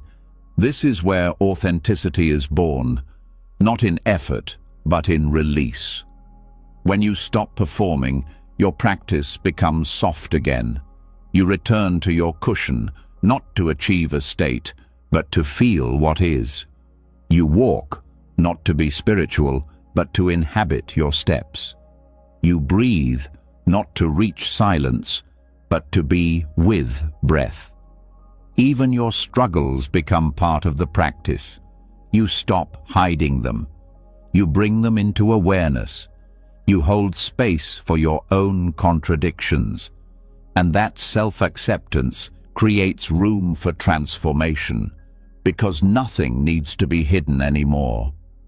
Performance blocks growth, because growth requires honesty. If you're too busy being someone you're not, you can't meet what's really there. You can't release what you won't acknowledge. But when you drop the act, when you step out from behind the role, something softens. You realize you don't need to be perfect to be present. You don't need to be wise to be awake. You just need to show up. This changes your relationships too. You stop competing spiritually. You stop comparing your path to others. You no longer see yourself as above or below anyone. You just see others as mirrors, sometimes reflecting what you've seen, sometimes showing what you've missed. You relate not from hierarchy, but from humanity. And that humanity becomes sacred, because it's real. You are no longer trying to transcend being human. You are learning to be fully human, with all its contradictions, and to hold that experience with tenderness. True spiritual maturity has nothing to prove. It doesn't need attention. It doesn't need agreement. It's rooted in knowing that awakening is not about looking calm. It's about being open to life without defenses. It's about responding from presence, not reacting from ego. So you begin to ask yourself gently, is this choice coming from truth or from image? Am I sharing this because it's needed or because it feeds my identity? Am I practicing from sincerity or from pressure? These questions don't judge you. They guide you back. And as you return again and again to what's real, you begin to feel lighter. The effort to impress fades. The need to have all the answers dissolves. You feel more at home in your body, more honest in your heart. You stop trying to arrive, and you simply begin to belong to this moment, to this breath, to this life as it is. This belonging is not conditional. It doesn't depend on performance. It doesn't require perfection. It arises from the freedom of knowing that presence cannot be earned. It can only be remembered. It has always been here, waiting for you to come back without the mask. And now that return begins, not with a goal, not with an achievement, but with a breath that asks nothing, a breath that proves nothing, a breath that simply is. As the need to perform fades and the pressure to be spiritual dissolves, what remains is a quieter, more intimate space. A space where truth lives not in how things appear, but in how they feel from within. But here, in this stillness, something often arises. Not noise from the outside, not distraction from the world, but a voice from within. Quiet, sharp, familiar. It doesn't ask for attention, it demands it. It says, you aren't doing enough, that you should know better by now, that you're failing even at being mindful. This is the inner critic, and it often becomes louder when everything else becomes quiet. Self-judgment is one of the most persistent forms of suffering. It attaches itself to everything: how you speak, how you practice, how you feel. It's not always harsh. Sometimes it's subtle, disguised as motivation, dressed up as responsibility. But beneath it is always the same energy: contraction. you feel smaller after it speaks. Not because you've seen the truth, but because you've been reduced by a thought pretending to be truth. In Zen practice, this contraction is not always solved through logic. It's not argued with or fixed. Instead, it is met with something more unexpected. A koan. A paradoxical question that bypasses the thinking mind. One that short-circuits analysis. One that can't be answered in words but must be lived into. And when you bring this approach to self-judgment, something powerful begins to shift. Not through willpower, but through insight. Koans are not puzzles. They're not meant to be solved. They're meant to reveal where the mind is clinging. They show you the limits of conceptual thinking. They don't explain freedom. They point to it. And when self-judgment is strong, this is often what's needed. Not a better story, but the falling away of story altogether. When you say, "I'm not good enough," the koan doesn't say, "Yes, you are." It asks, "Who is the one that is not enough?" When you say, "I've failed again," the koan asks, "What is failing if there is no fixed self?" These questions don't offer comfort. They dissolve the very foundation of the judgment itself.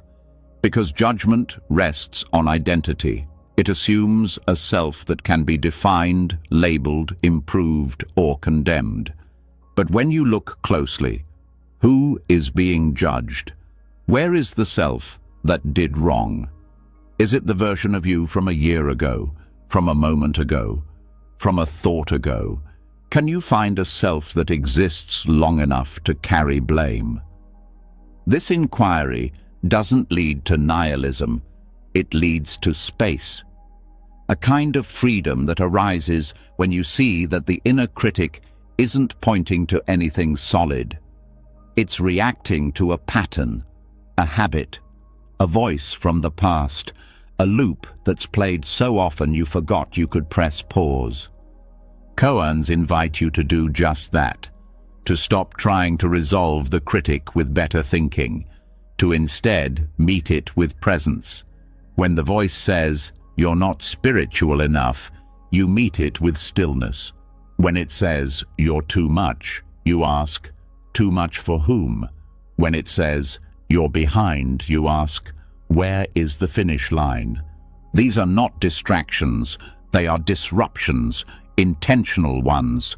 They break the trance. They make you stop believing thoughts simply because they sound familiar. They don't replace one belief with another. They remove the need to believe or disbelieve. They show you what's left when belief drops away. This is where self-judgment begins to unravel, not through self-love slogans, but through the direct experience of emptiness. When you can't find a self to fix or blame, the urgency to criticize softens. You realize that what you've been attacking is a collection of thoughts and memories, not a permanent identity. This doesn't mean you stop taking responsibility. It means you stop punishing yourself for being human. Responsibility becomes cleaner, not rooted in shame, but in clarity. You see where you've caused harm and you make amends, not to earn worth, but to restore integrity. There's no performance in that, just honesty. The critic often speaks in absolute terms, always, never, again. These are red flags. They signal that the mind has slipped into habit. Koans interrupt that. They ask questions that make the absolute impossible. If you're always failing, then who is the one who noticed? If you've never been enough, then how are you here, practicing, listening, still seeking truth? Even when the voice is subtle, just a quick wince at a mistake or a flash of embarrassment, a koan can slip in and ask, "What was that?" Not to analyze, but to shine light, to bring curiosity instead of blame. This is how presence transforms judgment, not by force, but by replacing habit with awareness. The more you do this, the more space opens around the thoughts. They may still arise, but they lose authority. You stop taking them personally. They become echoes, not commands. You see them for what they are, old voices trying to protect you by shaming you, once useful maybe, but no longer necessary. And in this spaciousness, something new appears, not affirmation, not a better story, but rest. A rest that comes from no longer needing to defend or attack yourself. You begin to relate to yourself like you would to a stranger in pain, not with strategy, but with quiet attention. This also changes how you relate to others, because judgment of others often mirrors judgment of self. When you loosen your grip on your own flaws, you become softer toward theirs. When you stop needing to perfect your practice, you stop expecting others to get it right all the time. Compassion flows more naturally, not from effort, but from understanding. This is the deeper purpose of Zen inquiry, not to arrive at answers, but to strip away the need for them. Not to figure yourself out, but to stop turning yourself into a problem. The more you practice in this way, the less interesting the critic becomes. You see that it never had the authority it claimed. It was never you, just a sound passing through awareness. And in its absence, the body relaxes. The breath deepens. You're no longer trying to earn rest. You simply rest. You no longer try to be worthy of peace. You start from peace and let everything else arise within it. This is not about becoming perfect. It's about realizing you were never meant to be. That the idea of a perfect self was just another illusion. That freedom doesn't come from fixing every flaw, but from seeing that most flaws are concepts created by comparison and memory. Now, the next time the critic speaks, you don't react. You pause. You let the voice rise. You meet it with a question. And if no answer comes, that's okay. The silence is often the real teaching. It's in that silence that something deeper begins to grow, not self-esteem, but self-forgetting. Not identity, but presence. And in that presence, judgment has nowhere to land. It passes like a shadow across the floor, seen, not followed, not feared, just another thought, no longer the truth. As the inner critic begins to lose its grip and judgment is no longer mistaken for truth, a deeper form of honesty starts to take shape. Not a loud or defensive kind, but one that lives quietly inside your attention. You're no longer rushing to label your experience. You're listening more. You're speaking less. And when you do speak, to yourself or to others, something more important becomes clear. The way you use words is no longer just a habit. It becomes a practice, a form of inner alignment, a way to either build peace or undo it. Speech is often thought of as something that exists between people. You say something, someone hears it, you respond, they reply. But speech is also something you carry internally.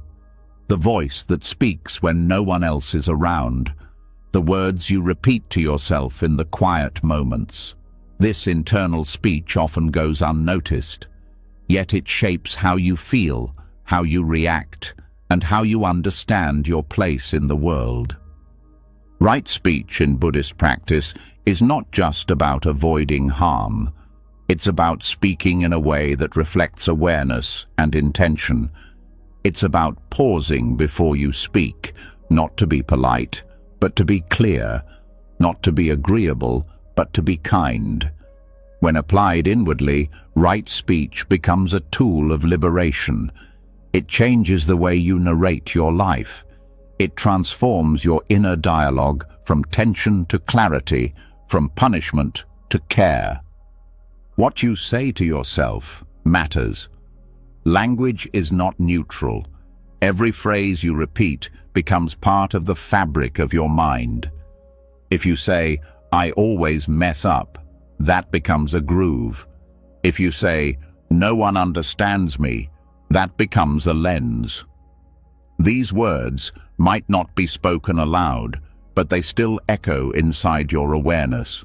And over time, they shape the emotional landscape you live in. Right speech begins by noticing what kind of language lives in your head. Is it harsh? Is it sarcastic? Is it filled with assumptions about how others see you? Does it demand perfection? Is it honest? Or is it trying to keep you in line? These questions aren't meant to shame. They are invitations to pay attention to how language is shaping your reality.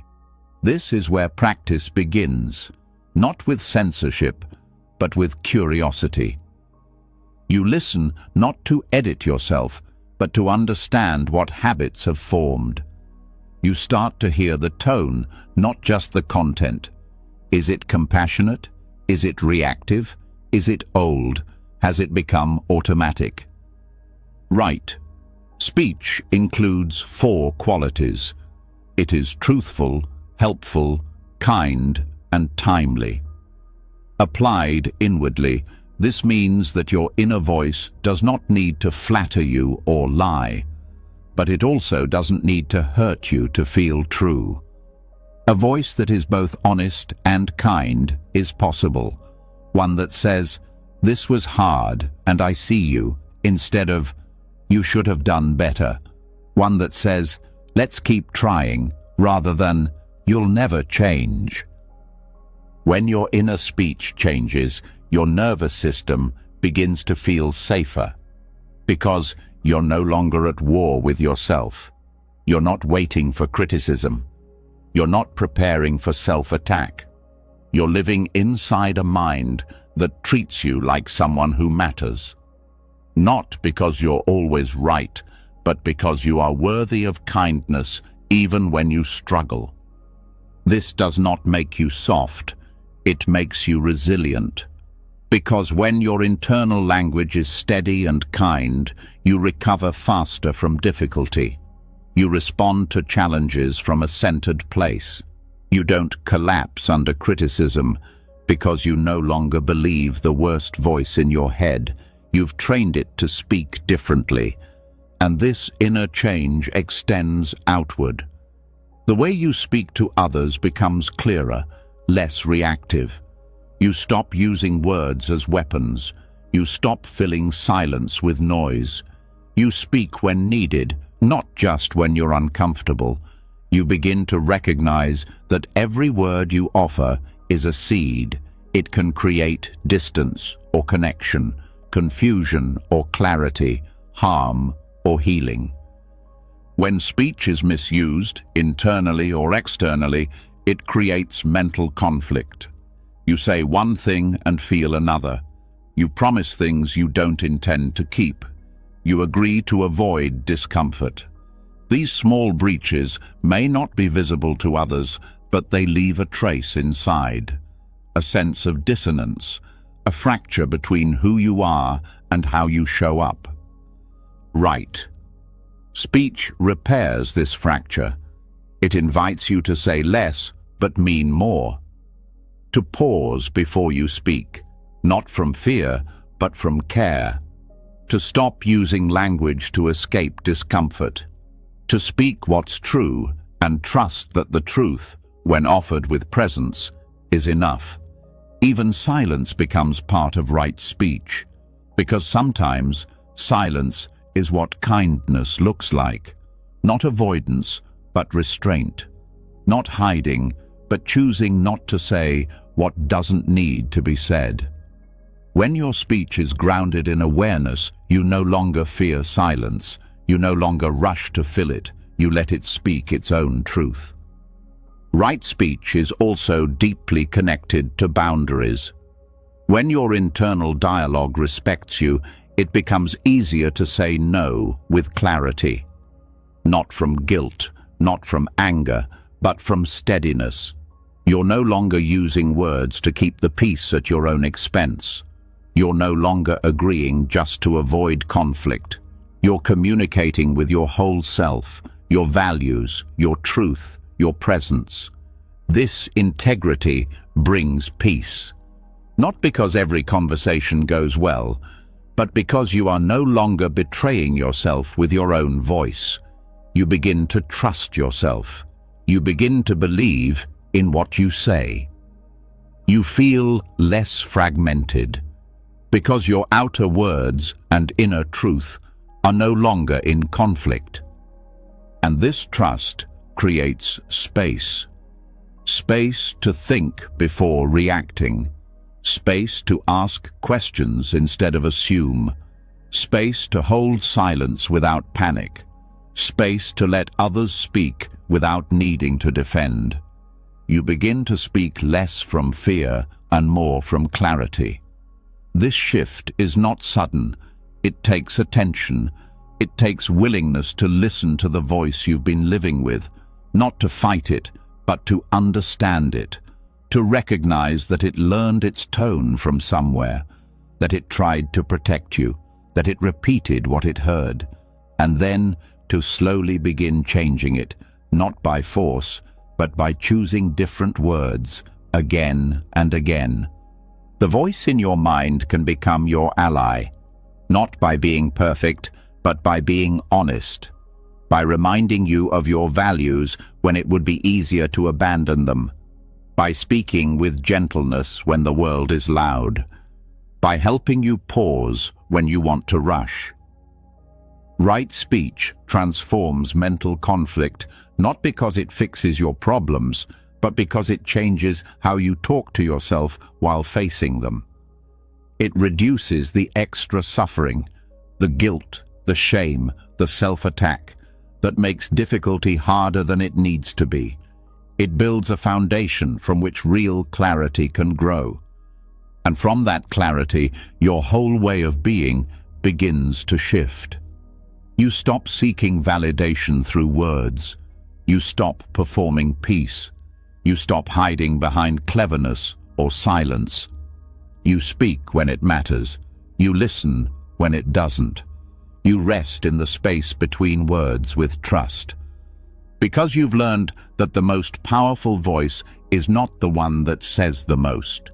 It's the one that speaks from the deepest part of you, the part that doesn't need to be right, just real. The part that doesn't need to impress, just connect. The part that knows what you say to yourself is what you live inside. And now, you live inside something softer, something steadier, something kind.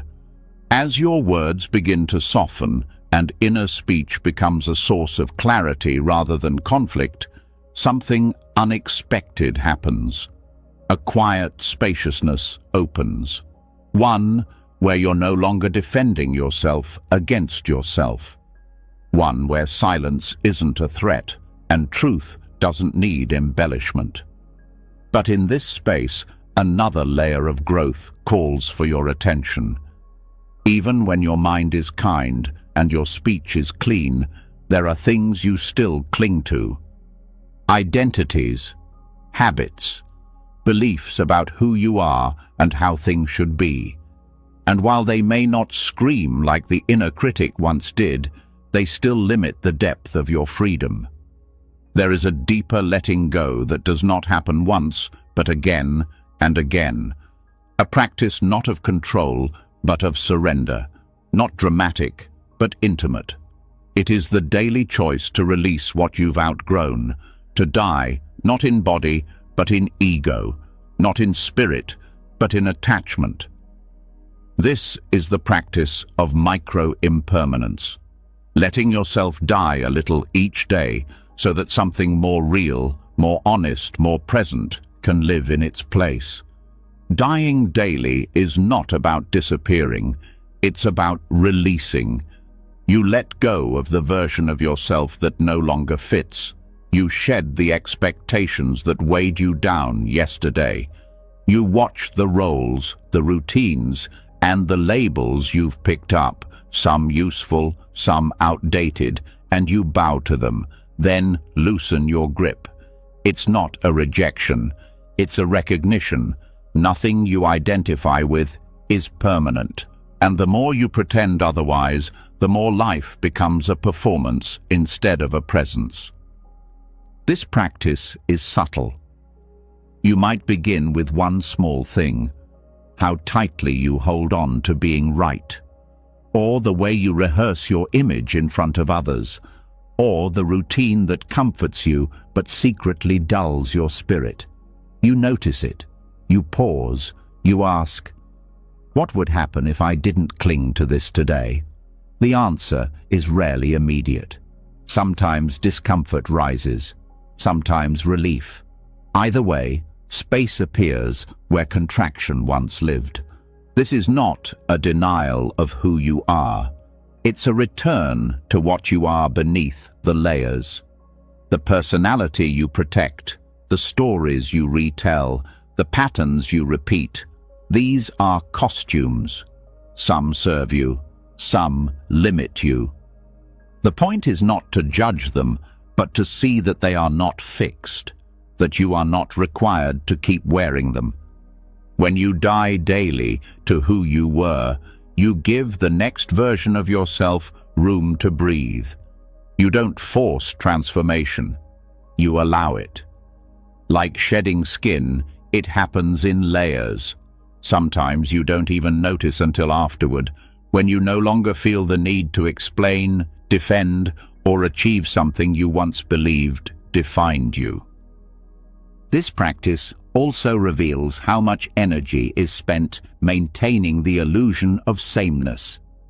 You wake up and unconsciously step into the same mental clothing, the beliefs, the worries, the plans. But if you were to pause and ask, what am I ready to let go of today? You might find that much of what you carry no longer serves you. Micro-impermanence invites you to look at everything with fresh eyes, to meet your thoughts, your emotions, even your habits, not as facts, but as passing forms. Nothing you feel today is guaranteed tomorrow. No belief is immune to evolution. No story is eternal. When you truly feel this, not just know it, but embody it, something within softens. The need to grip fades. You stop clinging to moments for security. You start experiencing them for what they are, brief, beautiful, and enough. This doesn't mean apathy. It doesn't mean rejecting all structure. It means becoming more intimate with change, more willing to step into uncertainty, more trusting that your worth isn't tied to consistency. It means allowing your identity to breathe, to grow, to fall apart when needed, and to rebuild itself from presence, not fear. Daily dying is also a practice of humility.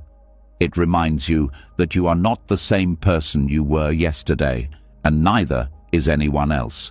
It keeps you from trapping others in old stories, from expecting them to be what they were, from reacting to their past instead of meeting them in the now. This softens relationships. It breaks the cycle of resentment. You stop repeating conversations that ended long ago. You stop expecting people to behave according to the role you assigned them. When you live this way, forgiveness becomes easier. Not because nothing matters, but because you no longer expect permanence from impermanent beings. You no longer demand that people live up to who they were. You meet them with the same space you give yourself, a space that allows for change, a space that welcomes the unknown. Symbolically dying each day also means looking at your attachments with honest curiosity. What ideas about success are you holding on to? What fears shape your decisions? What routines have become cages? You don't need to burn your life down. You simply need to notice what you've become fused with and practice loosening your grip. This loosening is not passive. It requires attention. It means noticing the moment you reach for control, the moment you fall into a narrative, the moment you define yourself by pain or pride, and instead of feeding it, you pause, you breathe, you let it die, not because it's wrong, but because it's not needed anymore. And from that pause, something else arises, a deeper kind of self, one not built on repetition, but on presence, one that doesn't need to be right or healed or finished, one that just is, open, aware, responsive. This self doesn't cling to yesterday's version of peace. It meets what's here today. It's not afraid to be new. It's not ashamed to change. It finds freedom in impermanence, not fear. It's not the kind of self you can define. It's the part of you that remains after every layer has been allowed to fall away. In many traditions, the idea of dying before you die is a teaching about freedom. It means practicing the art of letting go now, so that death is not a shock, but a continuation. If you can die daily to your attachments, your opinions, your fears, then real death is not something foreign. It is just another form of release. This practice, lived sincerely, also brings clarity. You stop confusing attachment for love. You stop confusing routine for safety. You begin to live with more presence and less effort. You stop needing to prove who you are. You become interested in what remains when proving is no longer needed. And what remains is not emptiness in a hollow sense. It's space, creative, alive, awake. The space to be who you are without being trapped in who you were. The space to meet life without armor. The space to feel everything fully and release it fully. Even your habits begin to change, not by force, but by attention. You catch yourself going through motions. You pause and ask, is this alive for me, or am I just doing it because I always have? And if it's no longer alive, you let it go.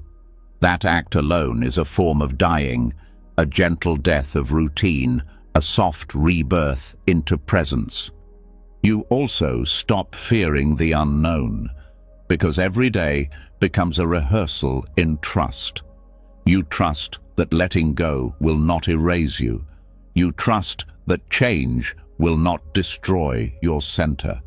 You trust that something new will rise when you stop holding on to the old. Dying daily is not a dramatic practice. It's quiet. It's made of moments. A breath you don't rush, a pause you don't fill, a truth you don't cover, an identity you don't defend. It is not about detaching from life. It is about stepping into it more fully, because you're no longer weighed down by what you think it should be. And now, from this place of soft release, something new becomes possible, not more effort, not more control, but more space, more honesty, more trust in what happens when nothing is held too tightly. This is not the end of something. It is the beginning of a new rhythm, one that flows with change, one that honors endings without fear, one that knows the deepest kind of peace comes not from holding on, but from letting go. A little more, every day. And now, as the breath slows and the mind softens, let everything you've heard tonight settle not just into memory, but into your being.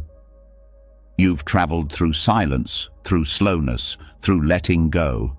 You've stepped away from comparison, ego, and craving. You've sat with truth, touched stillness, and released identities you never needed to carry. You've forgiven. You've listened. You've remembered that peace doesn't come from becoming someone else. It comes from fully being who you already are, without